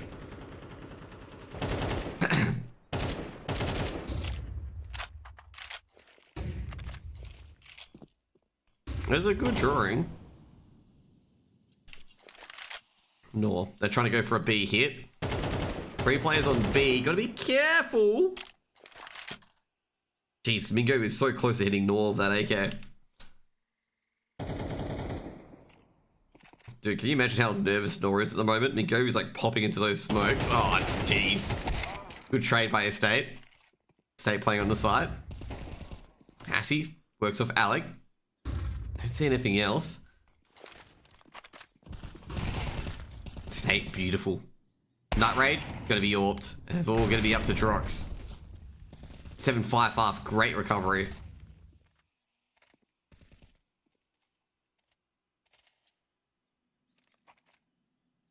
Drox here, a lot of reloads. He's gonna get pinged by some hooks. There we go. 5 rounds on the board for KZG. Because he's gonna, like, just an FYI, he's just, they're just gonna, he's thinking that the cave player's here. Doesn't expect the Jaguar player to be here.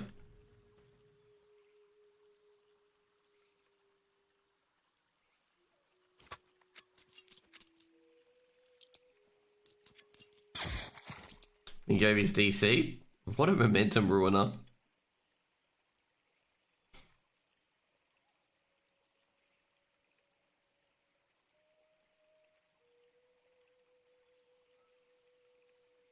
I jinxed Vantage.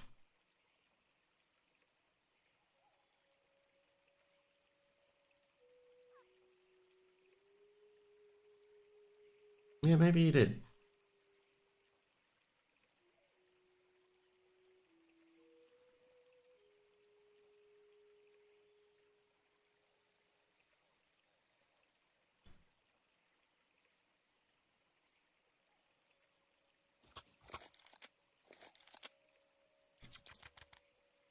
Now, to be fair, Vantage have done this a lot of times where they generate a big lead and they let it go. Cough Rooster game. Just going to out them for the Rooster game where they got a big lead and they choked it.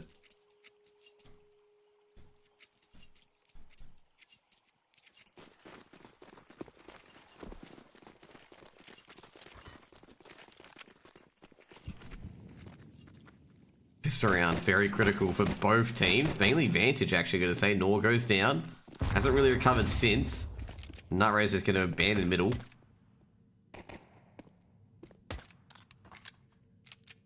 Not much control at the moment. He's going to have to wait for them to get into sights.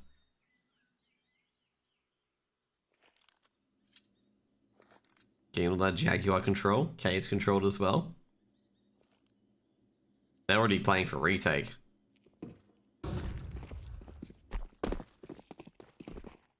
Oh, geez, Alec almost had a line.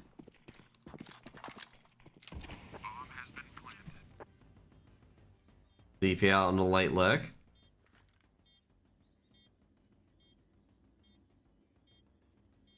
I don't think they can get back into the site, Vantage.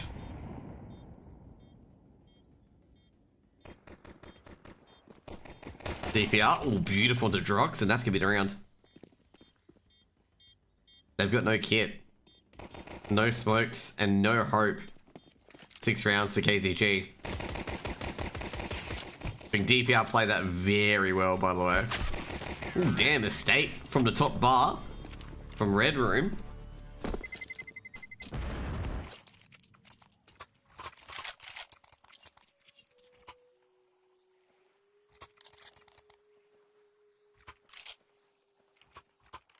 Save pistols. I've seen teams save a kit before because they just had no information on site. Not unusual. Vantage are going to force up, by the way. Night Raid doesn't force up.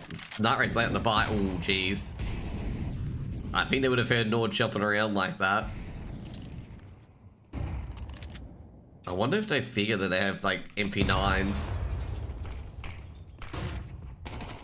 Drox with the Zeus. Did Drox buy armor? Oh, geez, Drox did a bit of damage to the 5-7. The Mag 7's been hurt. They notice there's a force by here.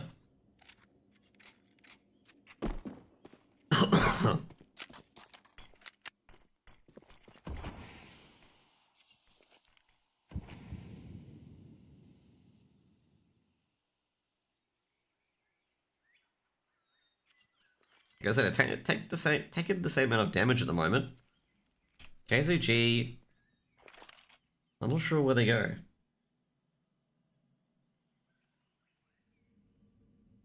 The hard part is, where do you go? Vantage actually swearing that they've gone to A.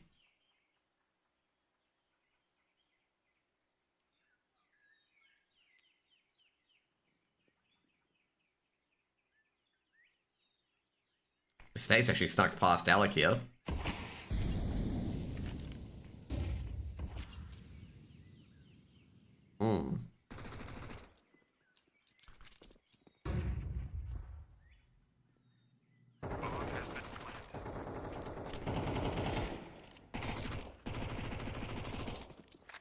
The interesting ground because Vantage, like, they can't go for this. They literally can't. They have nothing to really retake with.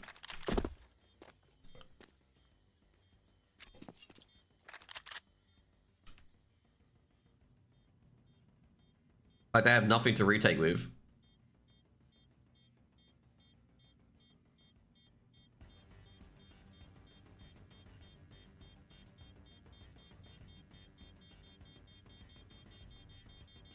KZG tied up at 7-7. Terrorists win. I like to mention that Mingovi has 7 kills, by the way. 7 kills, 5 assists.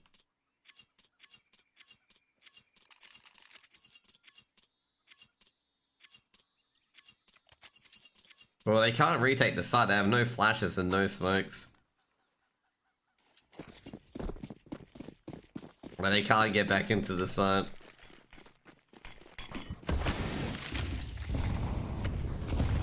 Jeez, that's a charge in towards middle.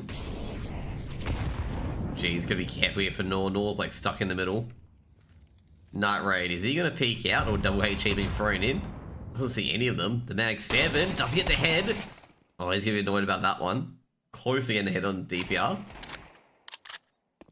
Mag 10 churning a few kills as well. That's what they want.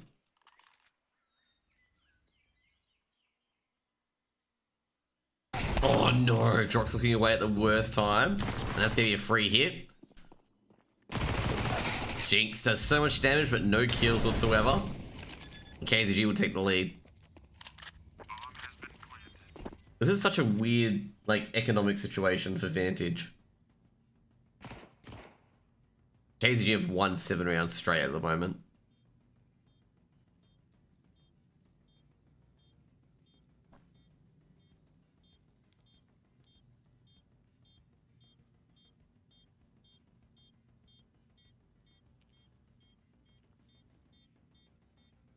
Jeez, they're looking for Alec. Alec? Trying to see if we can scam for an MP9. Gotta pick up a Mac 10. I'll take down Hassie. Oh, that's a nasty one tap from a state. KZG take the lead, 8-7.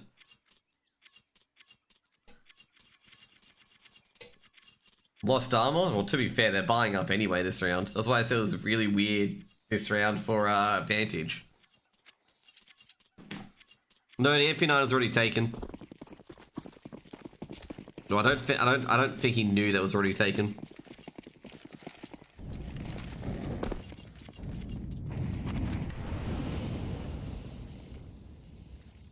Like, he has no idea where that MP9 is. He saw the Mac 10, but yeah, Mac 10's probably not huge to them. But he get close so he can practice comebacks. No, I think they can get close because Vantage generally let go of leads. Nut Raid, very pushed up. KZG can be very careful on this when they try to play the B site. Because if they try to go slowly up ramp, you're gonna witness Nut Raid, some Nut Raid AWPing opportunities. That Molotov's gonna force Nut Raid back.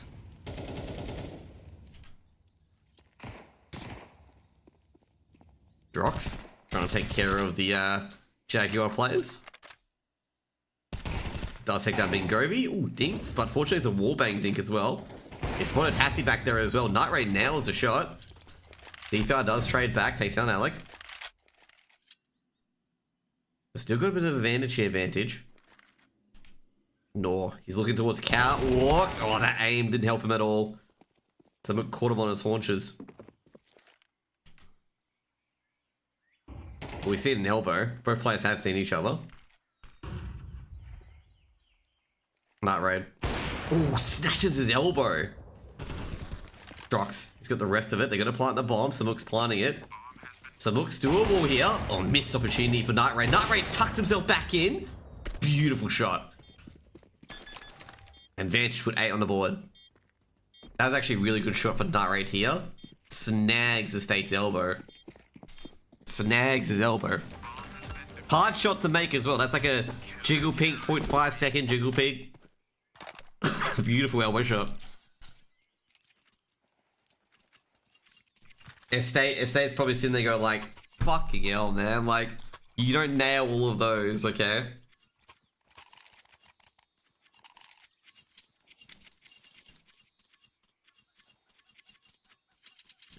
Vantage needed that round badly.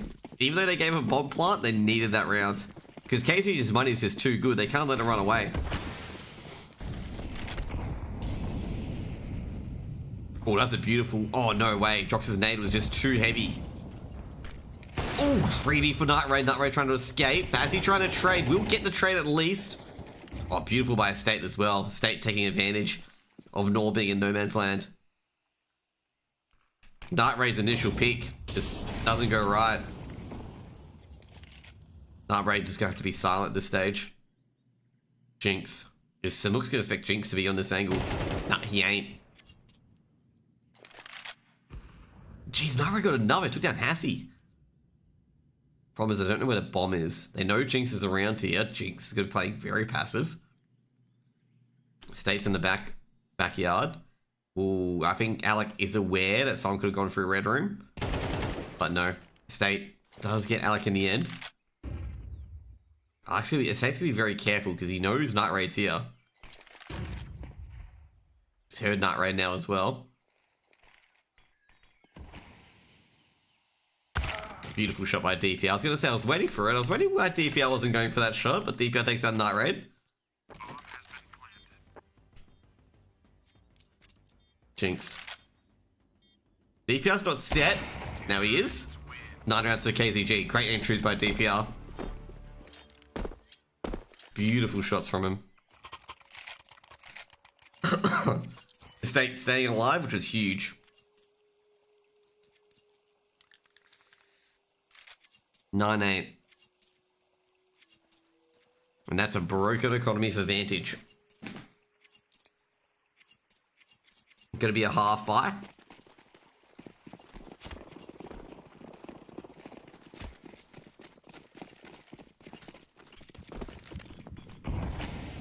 They're finally getting it working. Gotta be careful on this B rush. Very, very careful. Because if you walk into some 5.7s and P250s.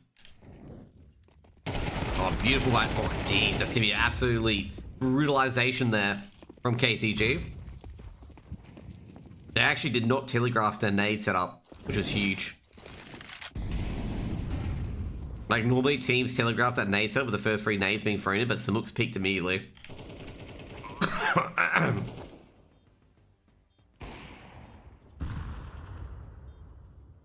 Up to Nor, but not much is going to be done there. It's going to be 10 for KZG.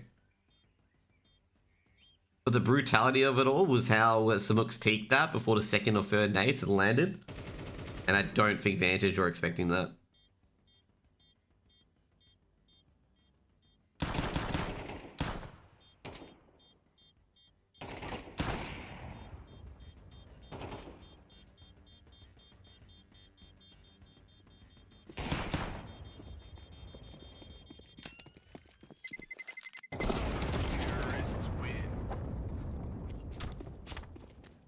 Nor's getting a bit greedy, trying to get that AK.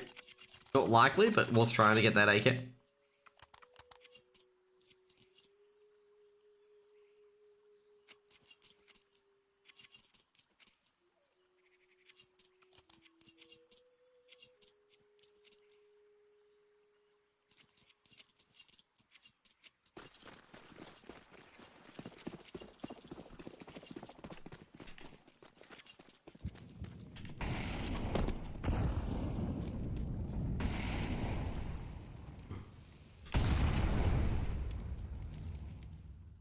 Ooh, I think DPR did see Drox. Might will take that now, like he will. And they're in on B.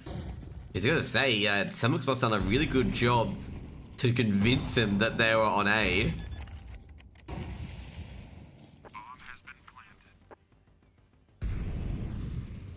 So we get 4v4 on B. They can go for a retake. But I don't think they're going to go for it.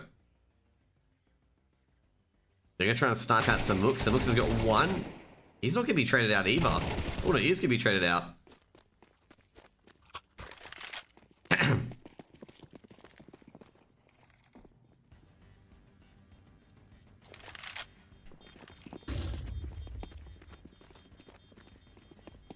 Vantage just got absolutely bamboozled there.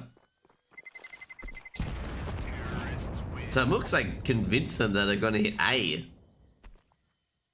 4 players were rotating early.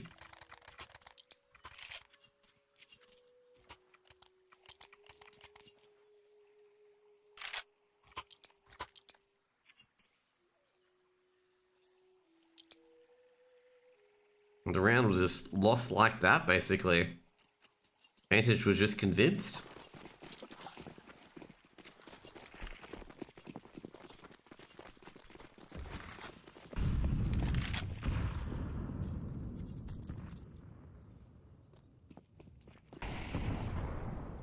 No, getting into triple. This time they are going A. Same utility setup. Same conditioning. Drox does take down Mingovi. Night Ray does get a kill as well. This is looking like a Vantage W.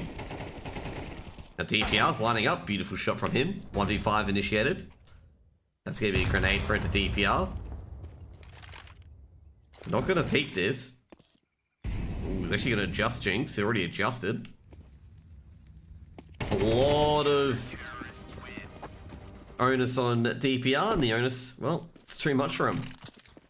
Knife round the board for Vantage. I thought they had him bamboozled there. I was like, ooh, have they got him on the other end? 2 players on A.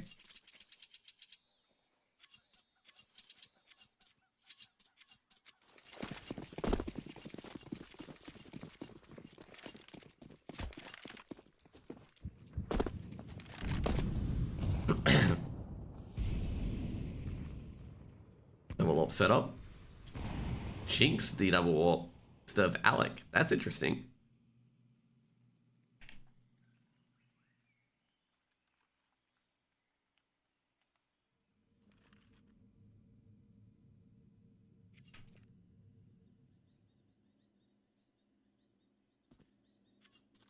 Govi might be trying now to snipe out the cave player.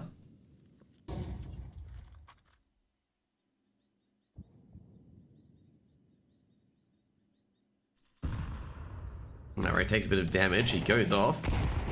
That Ray pops out. Ooh, snatches at it. Govi takes down Drox, and they're going to have to adjust here. Alec. Trying to get towards Cubby. Govi trying to set up the nades. Heard a movement. I mean, Alex seen Mingovi. That's going to be one gobbled up. I wonder if he's going to be wallbanged out. Night Raid looking towards cave. That CT smoke's going to bother him quite a bit, but it's going to fade shortly. Oh, jeez, the state had to be quick on the trigger. I know Alex nearby, and they're in on B. It'll be 12 rounds to KZG. Unless, I don't think Vantage is going to go for this. The B-side defender's undone by a bit of trickery.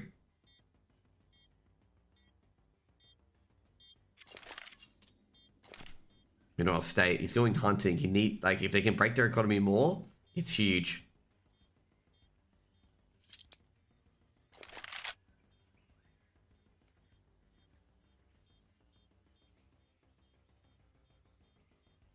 Does state find any of them? I'm not sure if he will.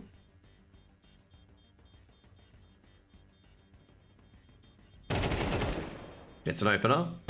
Am I getting jinxed? No, he doesn't.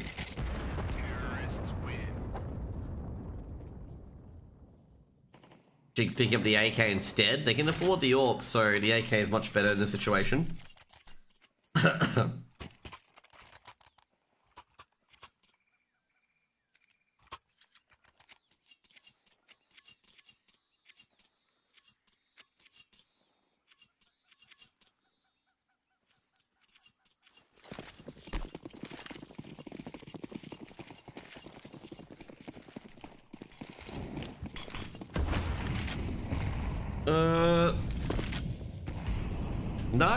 Night Raid, the first shot was really difficult to hit for Night Raid.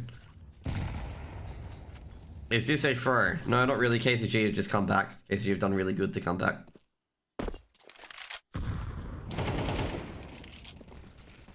The first shot was a hard one. Let's see. I think Alex saw that. Well, Hassie's not checking for Alec, and jeez, Alec trusting his instincts there.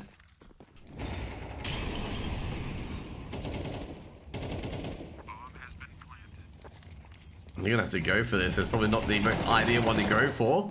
Self-flash, unfortunately.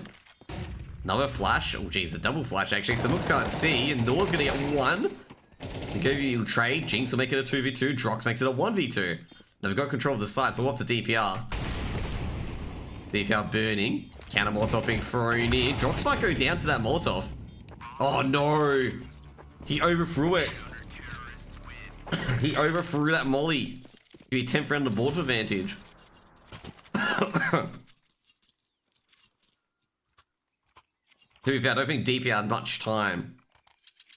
A good retake by Vantage.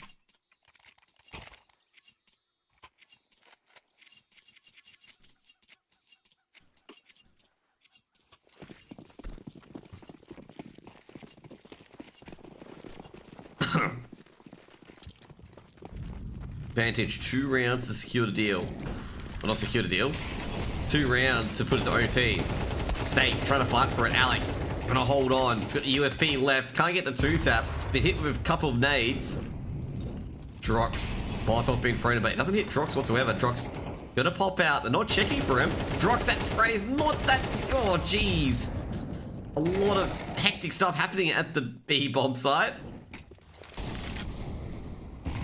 Drox missing a lot of shots is, you know, unfortunately not what he wanted. And Vantage, they can put this to OT. I gotta say, I felt Drox should have really taken out Hassie there.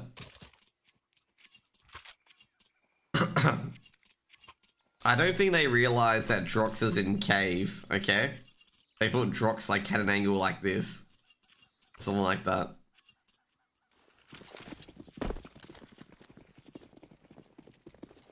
Like, they didn't know where Drox was.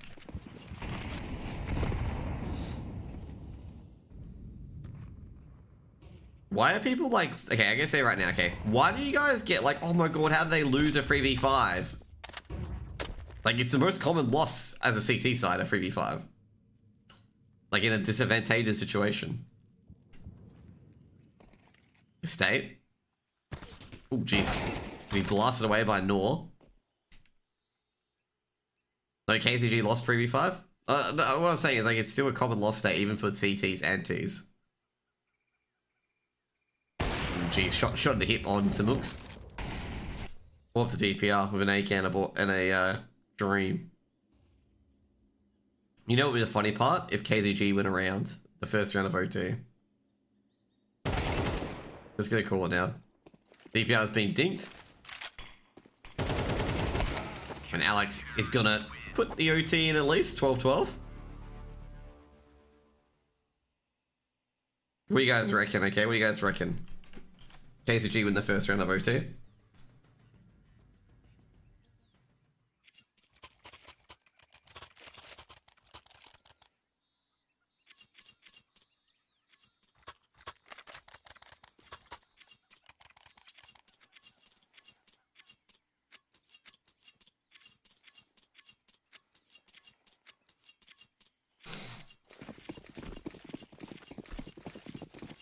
But yes, if it didn't come, it wouldn't be OT. Exactly.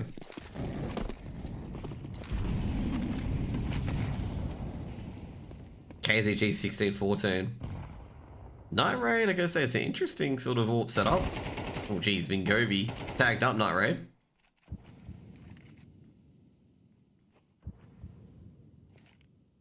Well, Mingovi's gonna be so careful of this. So careful. So does Night Raid actually. Night Raid can't even scope in. Such a dangerous position with an AWP. And Nor's gonna be so hard as well because he's gonna actually hold lane now. Well, not hold lane, but hold catwalk. And he's gonna be double peaked by Estate and Hassie.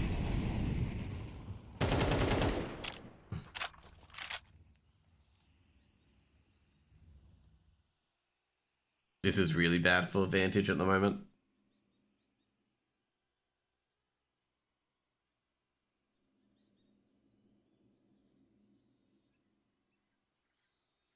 Just hoping that they hit A instead.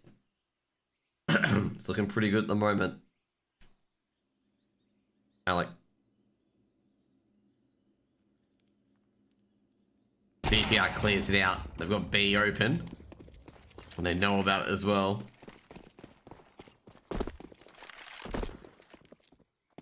Drox takes out some looks, but it's not going to matter too much as a state. He's already in red room. 13 rounds for KZG. As I said, they win the round. They win the round after losing 2 match points.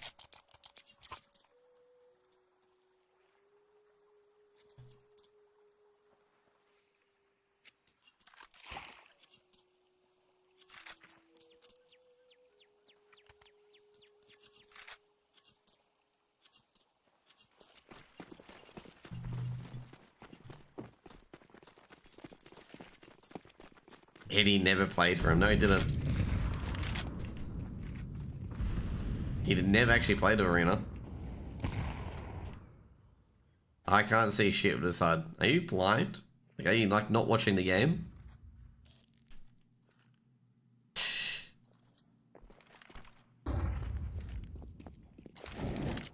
KZG could get a site for free.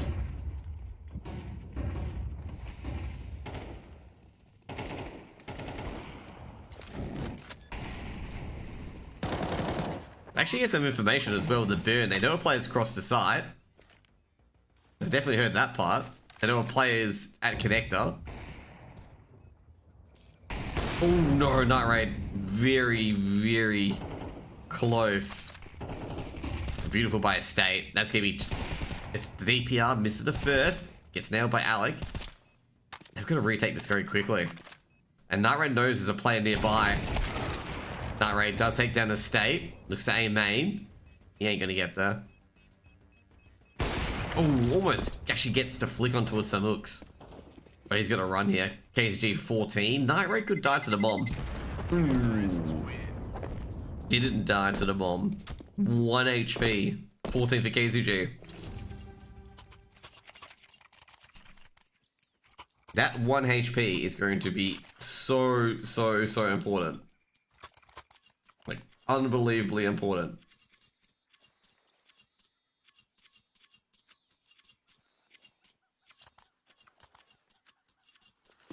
Like, that means that they don't have, like, money issues.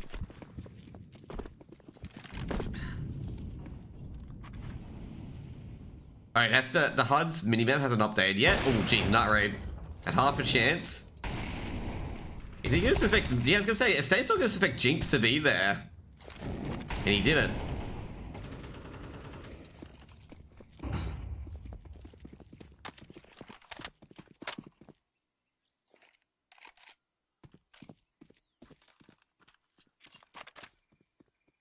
Vantage. Really need to secure this round.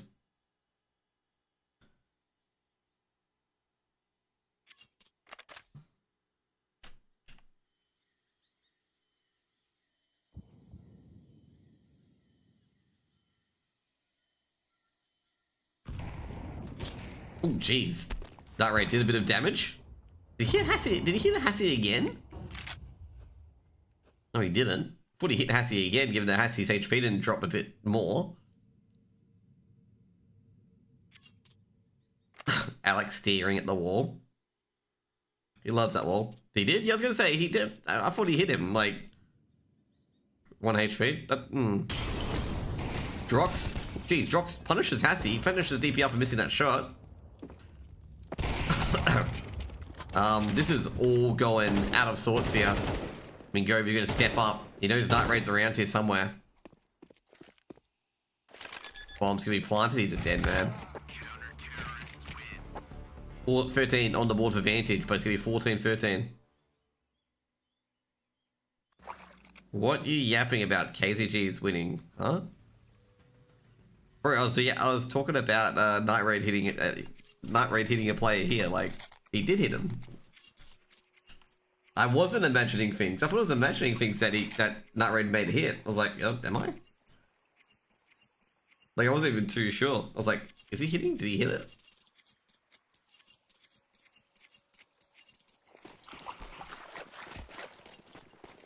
He got tagged low for a box. He got tagged for 1, as Omi said. Oh, does he see anything? Oh, he's dead, man. 1 for 1. Jinx makes it a 1 for 1 at least. Alex definitely heard a player in Jaguar. Get a step. 4v4 critical round here for Vantage. KZG win this and they've got 2 match points again. At this rate, I'll be casting the Sengal and Amiga game back to back after this.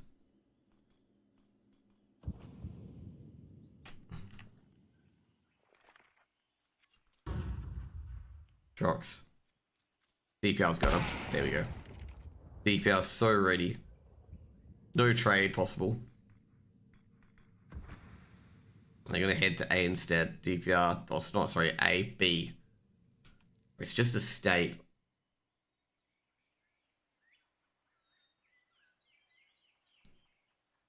So it's got a lot of holding to do.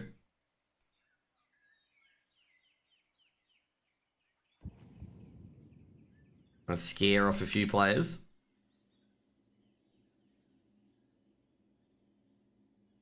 Just making sure no flanks are coming in.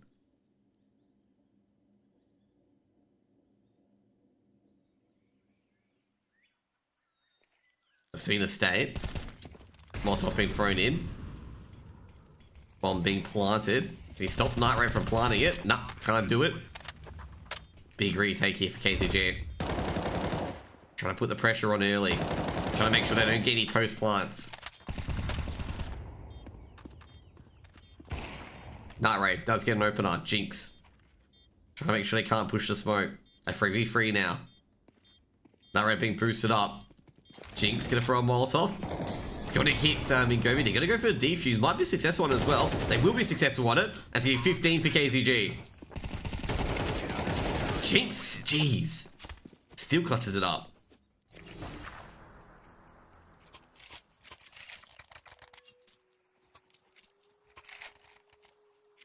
I was going to say that boost here really put them off. Really put them off. Caught the timing brilliantly.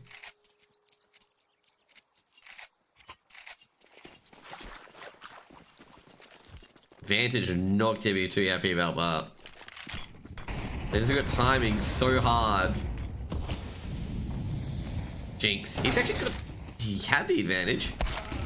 And this is going to be 16, I reckon, here. I've got a bit of an advantage. Expecting Nor, and yeah, that's going to be 16.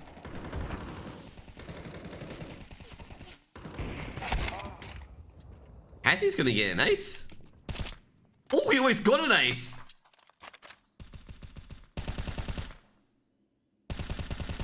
Oh, jeez, he's so close. So close. He's gonna end it with an ace, I reckon. Oh, no way. Oh, no way! Oh my god. He's missing by just margins after time. Night Raid trying to peek in.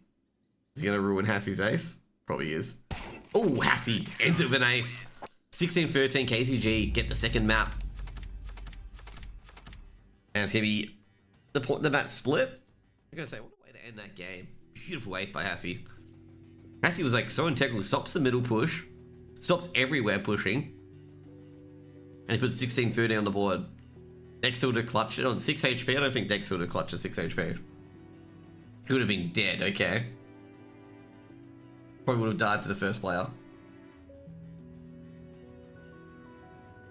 He's a mad lad? Yeah, but I don't think he's that mad to win on 6 HP. He'll take some damage. I think a lot of clutch scenarios are completely end because like a person gets hit for 80 and it's just like, well, we're stuffed.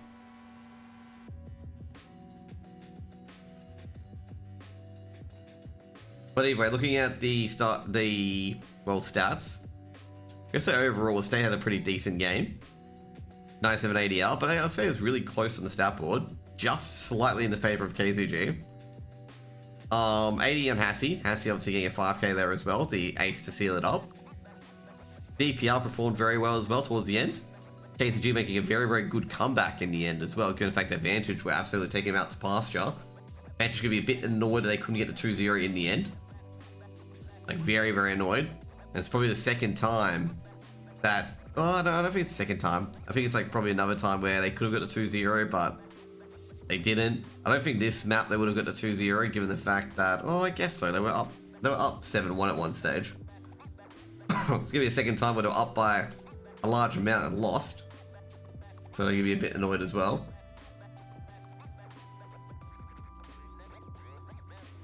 We'll see if we can get anyone on for an interview.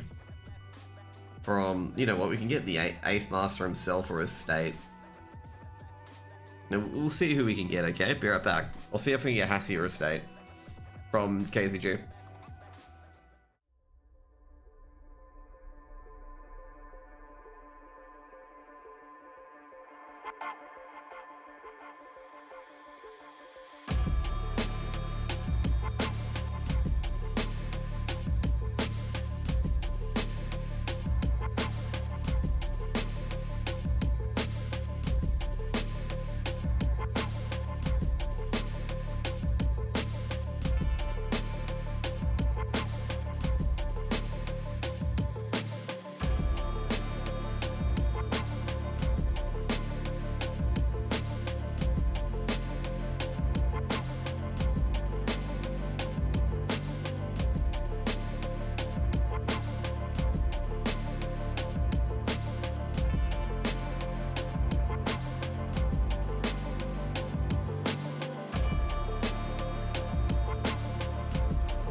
G'day guys, we've got Oceania State on from KZG after they shared the spoils once again with Vantage. Well, not once again, but got the spoils, got that second map in the end after how Nuke ended up.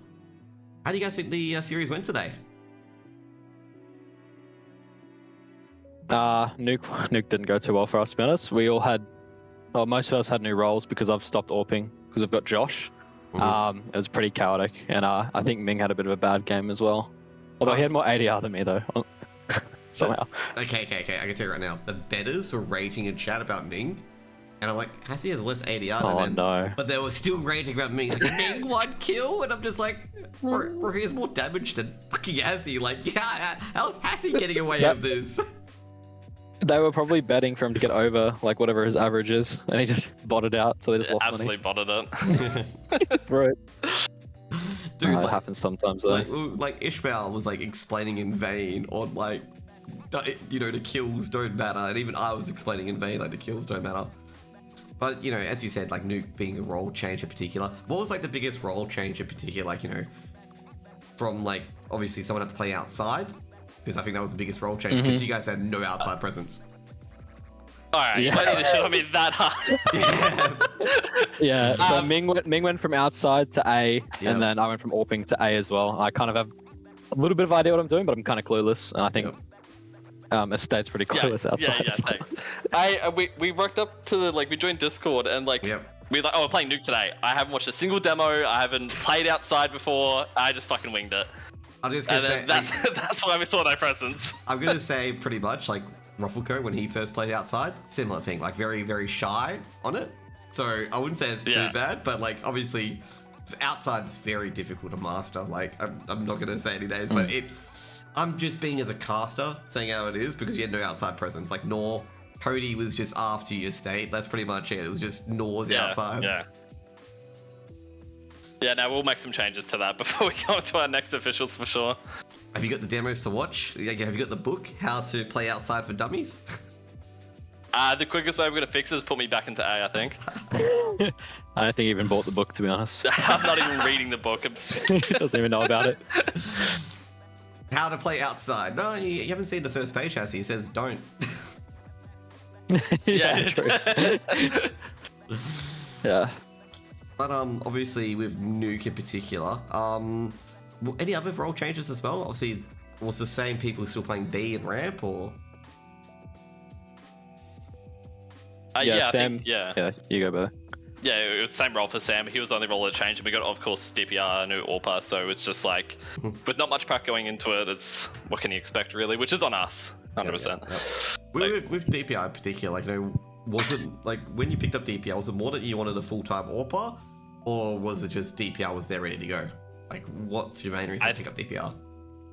So, our main reason behind it was role inconsistencies. Like, we had, two lurker / utility riflers, and then we had AWPA who's supposed to be that utility role as well. So our just roles were all fucked up. Yep. So the biggest thing is the quickest fix was Hassie back into rifle, get him into entry role with me, and then DPR AWPA with util. And he's a strong AWPA, as you've seen over the past 3 officials we've had or 4 officials we've had with him. He's an extremely strong AWPA. Great pickup. Oh, I've seen him with Mind Freak and various other teams where he's very strong as well. It's it's probably. Yeah. I was thinking you guys just wanted a primary AWPA because Hassie was, he's just you need a long time to learn that in particular. So I thought you guys just going for the AWPA because DPR's there and DPR's quite good. Yeah, it was that, but it was more, I think the biggest factor was that role inconsistency, where it was just me going in, entering into a site, and it just wasn't working. So was it like? Yeah, and my Yep. my T side AWPing was really bad as well. I think my like on the thing we used to look at our games, my rating on T side, like overall, all of our scrims was like 0.8 while AWPing, and then on CT side it was like 1.5 or something. So I could play CT side where you just have to sit still and hold an angle or go for like 1 or 2 picks, but when it's T side where you have to hold for your team, throw like util and stuff, and I don't know, that just didn't mesh well with me. So we got someone else. Yep. So for Ancient overall, you know, what really sparked the comeback on that second map? Because Vantage, Nor was doing Nor things, he was taking control of the mid, it didn't seem like it could be stopped. When, like, you know, when did it click that you guys could just get yourselves back into that game? I think at the start we just were playing kind of scared. We weren't being proactive. We weren't pushing. We were just sort of waiting for them to walk into us, and they were just grouping up well and hitting the right site. I think we just got a little bit more aggressive and just realized that we're actually playing the game and we can do stuff. And then we started winning from there. And then I think we kind of choked a little bit on like towards the end of the game. We were up on match point. I'm not sure how many rounds, maybe 3 or 4. It's 2 rounds. But yeah. Yeah, I think a big contributing factor to it as well is Ming actually got some kills. He actually clicked his mouse a few times, which was great.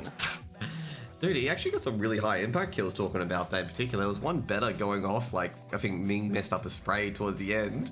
But he only got like 2 picks, and I'm just like, you guys are being so harsh on him. Like, he's got 2 crucial picks to put that round right into your favor.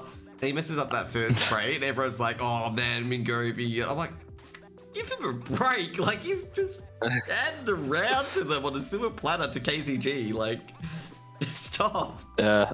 I think there was another round as well where we were going to go into A and he just walked up B and there was just no one there, so we just pulled off because they stacked A. Yeah. No, was that round?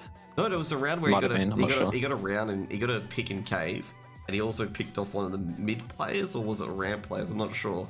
But he like completely like just got map control of lane or something like that. I'm trying to remember. Yeah. But like he just got complete map control, and like people were complaining, and then the spray on, I think it was Drox, wasn't that great, but he still killed Drox with the USP. Yeah. I think I remember that, yeah. It was just like, I said ew because the spray was really bad. Like, it was just, he poured 16 bullets and only hit him twice. Yeah. Oh, wow. Yeah. Might have to watch that one back. Yeah, we'll have to review that one after me. Or maybe it was 8, but either way, like, you know, the first 2 were brilliant. Because he's on the left-hand model, it makes you whiff sprays really badly, so he needs to switch that off back to right hand. Jeez. Okay, do you guys care about the right hand model and left hand model? Are you those people that post into Twitter and put, bring right hand model, bring left hand model? Not really. Although I feel like it is a different, like, I guess in my head at least, when I'm playing left hand, I go for taps more, and I can't spray. And when I'm playing right hand, I go for more sprays, and I'm like, I can actually hit sprays. When I'm on left hand, I swear, it makes me pull it the wrong way almost. I don't know what I'm doing on left hand, so I was on left hand for a little bit, but I swapped back because I was whiffing too many sprays. Actually, I gotta say, how do you feel about that last round in particular of the game, Messi? What happened in it? I forgot, to be honest. The ace, yeah. I kind of just wanted to be over, so I just ran it down mid, jumped up shelf, and was just spamming the smokes. I think I got like 2 or 3 kills through the smokes, and then yeah, the rest of them were just trying to walk on me. You know the funny part is you missed. Yeah, I joined the stream at the end and I saw. Yeah, I saw that. I perfectly spammed it through the smoke. In the last, if I had one more bullet, I would have killed him. But I still got him in the end though. So it was so funny because you were missing it by inches, like the bullets were flying by him, and I'm like, come on, he's gonna hit one. Yeah, he was like 1 HP as well, and I missed him like 3 or 4 times after. Yeah, but still, I got it in the end. That's all that matters. So you know, obviously, KZG get 1-1 against Vantage in particular. And that puts you guys up. Let me just see where you guys are up so far. But you guys still 6-2. You guys looking towards playoffs, or are you just looking to just play one game at a time? You know, the typical sports mentality, or do we just blow up the lid and be like KZG 5th place? Whoa, 5th place? What do you mean 5th place? Now, we're aiming for good seeding to go into the actual playoffs itself. So, well, I feel like the main goal is into playoffs, of course. I feel like it's, especially when we get to playoffs, I feel like it's anyone's game. Of course, FlyQuest are going to come first because they play every day, they get paid to play. But like when it compared to like House Bets or you like Rooster, like Mind Freak, I feel like it's just whoever shows up on the day. it's that close and neck between teams. Like when we're scrimming Mind Freak, it's 12-12. Yeah. We haven't done B&K or Brewster recently, but it's like fairly. It's just whoever shows up on the day. Brewster's been dropping maps to a lot of teams as well. So it'll be interesting to actually who gets that pro league spot. Actually, who do you reckon is going to get, like, this is the hard part, like, we got the playoffs. Who do you think's going to get relegated? Because, as you said before, playoff spots, like, whoever turns up. Does anyone, like, confirmed relegation, or you feel the same way about that as well? Like, that it's anyone's, game? It's anyone's game, in my opinion. I think Manchester probably will because of, I think someone left their team or something. That probably won't go well. Yeah. I guess, does in relegation, do they verse the low people in ECL, or do they verse the people from Open or whatever it is that are trying to come up? I'm talking about the direct relegation, so 9th and 10th, which they just go straight down. Oh, they go straight down. Okay, yeah, no, I'm not sure. Yep. So it would probably be Manchester looking at the score, and just because Vantage had that slow start, I think they missed a few games. Like it's might be hard to come back from. I mean, I think they had to win. If they lost 2-0 to us, it would have been kind of over. But I think they've got a chance now that they won that one map from us. Yeah. What would be your most ideal team to verse in the playoffs in particular, like for BO3? Like, you get any map advantage over any teams in particular?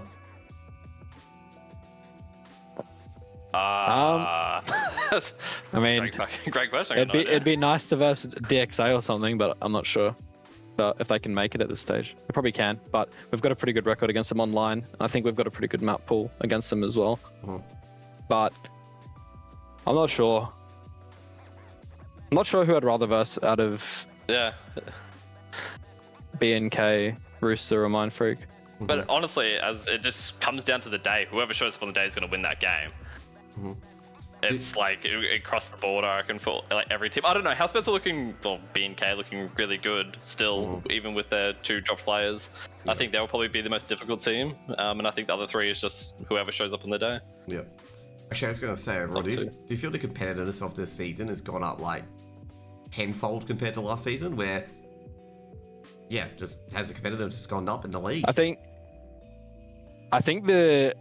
maybe the average skill level of like the bottom, like the teams under FlyQuest, Rooster, and B&K have gone up a little bit, but I think mainly it's them losing, like Rooster losing Nedic and B&K losing Addict and Hazza. I think that's brought them down quite a bit.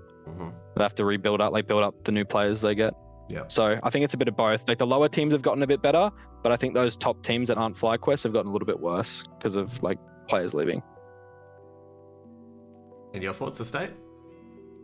Yeah, I totally agree. Which is extremely good for the scene, because it actually gives some of these up and coming players a good chance to actually hopefully get some international experience, just like with the Atlantic quals that we got knocked out of because we're shit. Like whoever makes it into there, like I feel like whoever shows up on the day, Art of War are looking like really good for a new team as well. They're actually putting numbers down against like everybody at the moment. So like that qualification, massive experience for any of the players. Yeah. Like I kind of hope that it's someone new, like Mind Freak or it is Art of War, to like give other people a chance and see what we can do. Like I feel like it'd be, because it's kind of boring always just seeing like B&K and Rooster going to these international events. In my opinion, anyway. Yeah, I can understand. Do you think Talon and Semperfi will come to play ESL Australia, or will they stay in EU? I think it will be Australia. There's no doubt in my mind. If they want to get better, they'd probably stay in Europe, but I'm not sure. Yeah.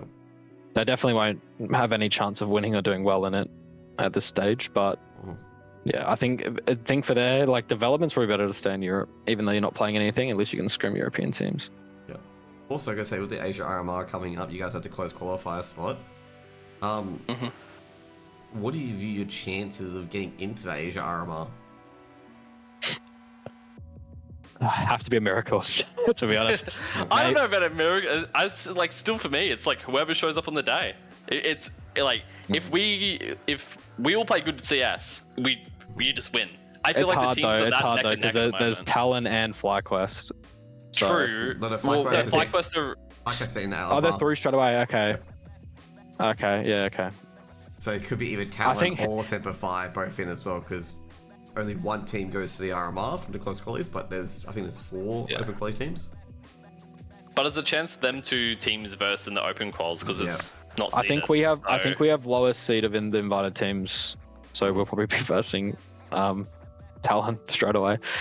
I think if all 5 of us are having our best life games ever, we've got like a 1 in 20 chance. It's not good, but I'll take it. So you've got the Carlos Better art. than nothing, I guess. You've got the Carlos art treatment, okay? I've ever back in the day for poor Carlos, where he goes, you know, we went 3-0 in the groups, the verse phase. Yeah, it's gonna be rough for us, but let's see what we can do. Have you learned any, like, you know, Achilles heels to Talon or Simplify, anything like that to, you know, take advantage of, or is that more hush hush? No, I haven't. Wait, I've watched like 2 of their first game they played. They looked pretty rough. They got destroyed on Vertigo, I think, but I think that was just like a first game thing. They looked really good on the next game I watched them play. Yep. Do you think that will be like? I think they just got A-called on Vertigo. Oh, pretty much. Do you think that's getting kind of the future for AUCS, where like a lot of the players who are really, really good, they got to expand out and pick up 2 European players, kind of like what M80 did? It feels like. Do you think that's going to be the future for AUCS? Where they either import or maybe. export? Yeah, or you can do what the Mongols do, but the only problem is you need money behind you before you can do it, where they just pretty much like live in Europe and they just scrim Europe the whole time. They go back like every now and then.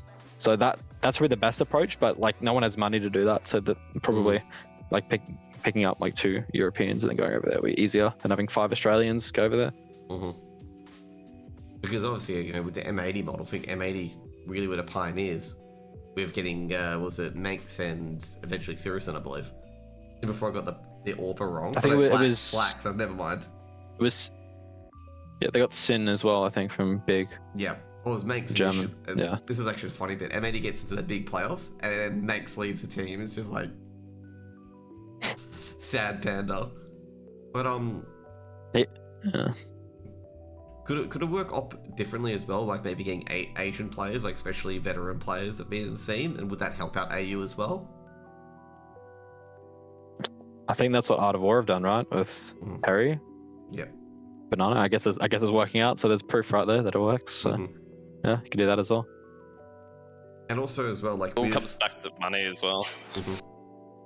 Also with the importing players as well in particular, do you think that's going to hurt the AU scene if a lot of these teams in particular decide to not come back to Australia? I think it'd be better in the long term because these players eventually have to, you know, come back home when they retire or whatever, and then they can become coaches and train new people. But I think that's like a 10-year away thing. Whether or not we'll even be playing CS by then. So still bring up a good point. Like, you know, they'll possibly a good thing. Yeah. What do you think about Azar being back in the scene after a long break?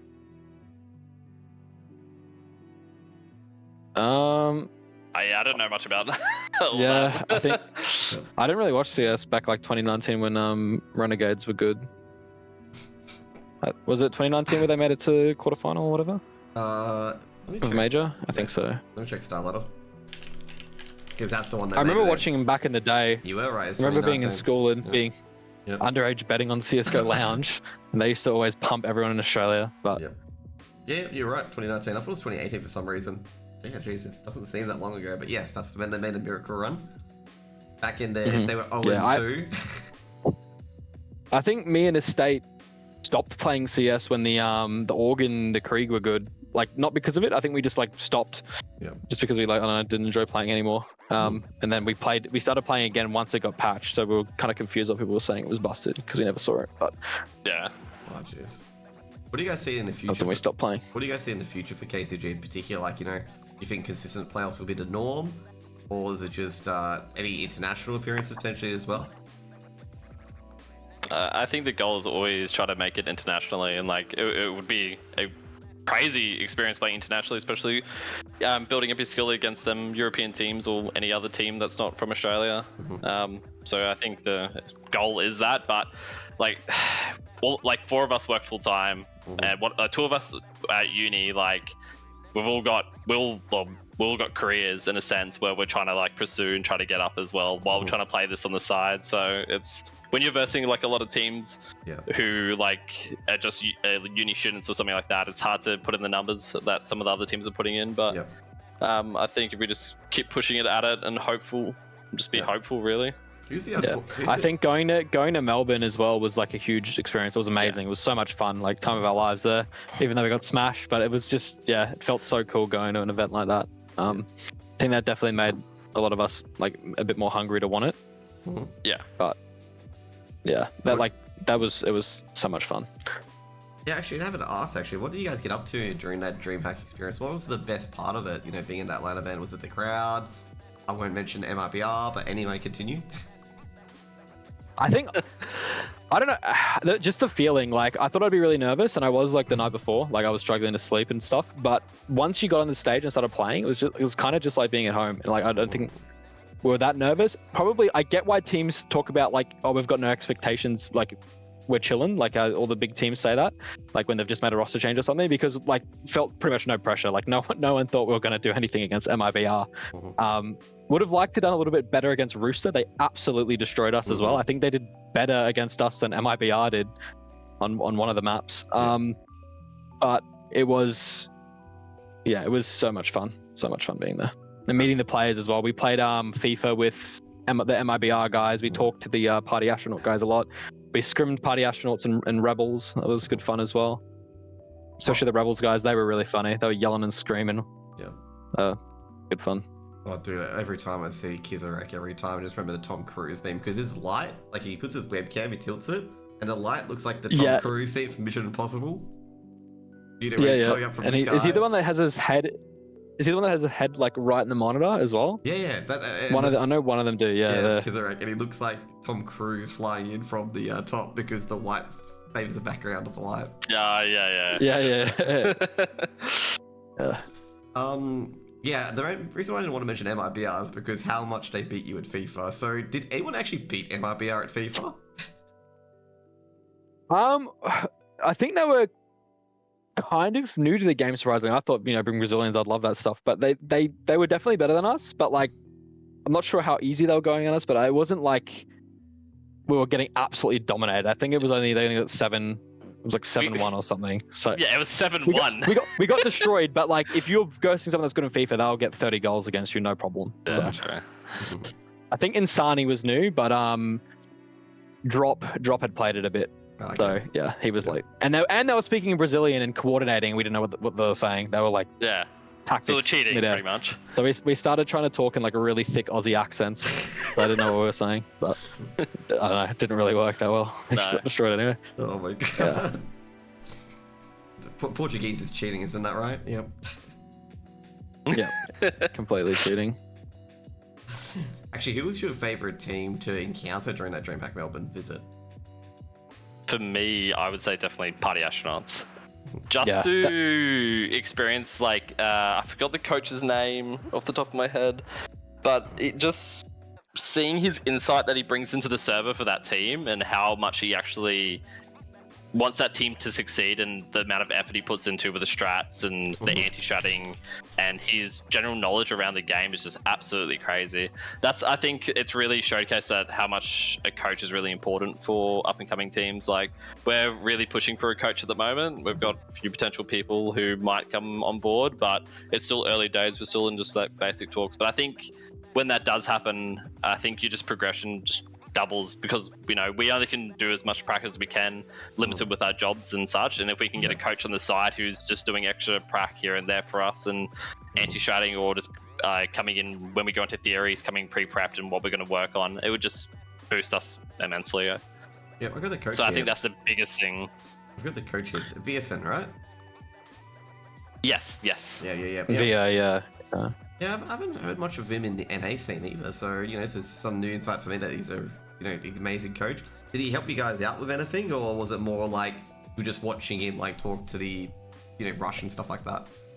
No, we scrimmed them, and then afterwards he, like, came over and told, like, we asked him if we could improve on anything, and he went back to talking to him for probably a good half an hour. Okay. And then I think the Kizzle guy, CXZL or something like that, he came out as well. He was really nice.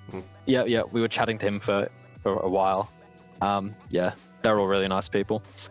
That's good. And I think we actually beat them in a scrim as well, which was very surprising.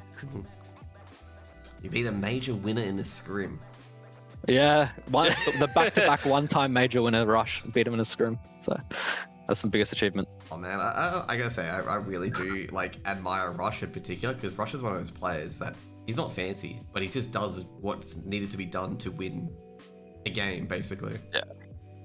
Yeah.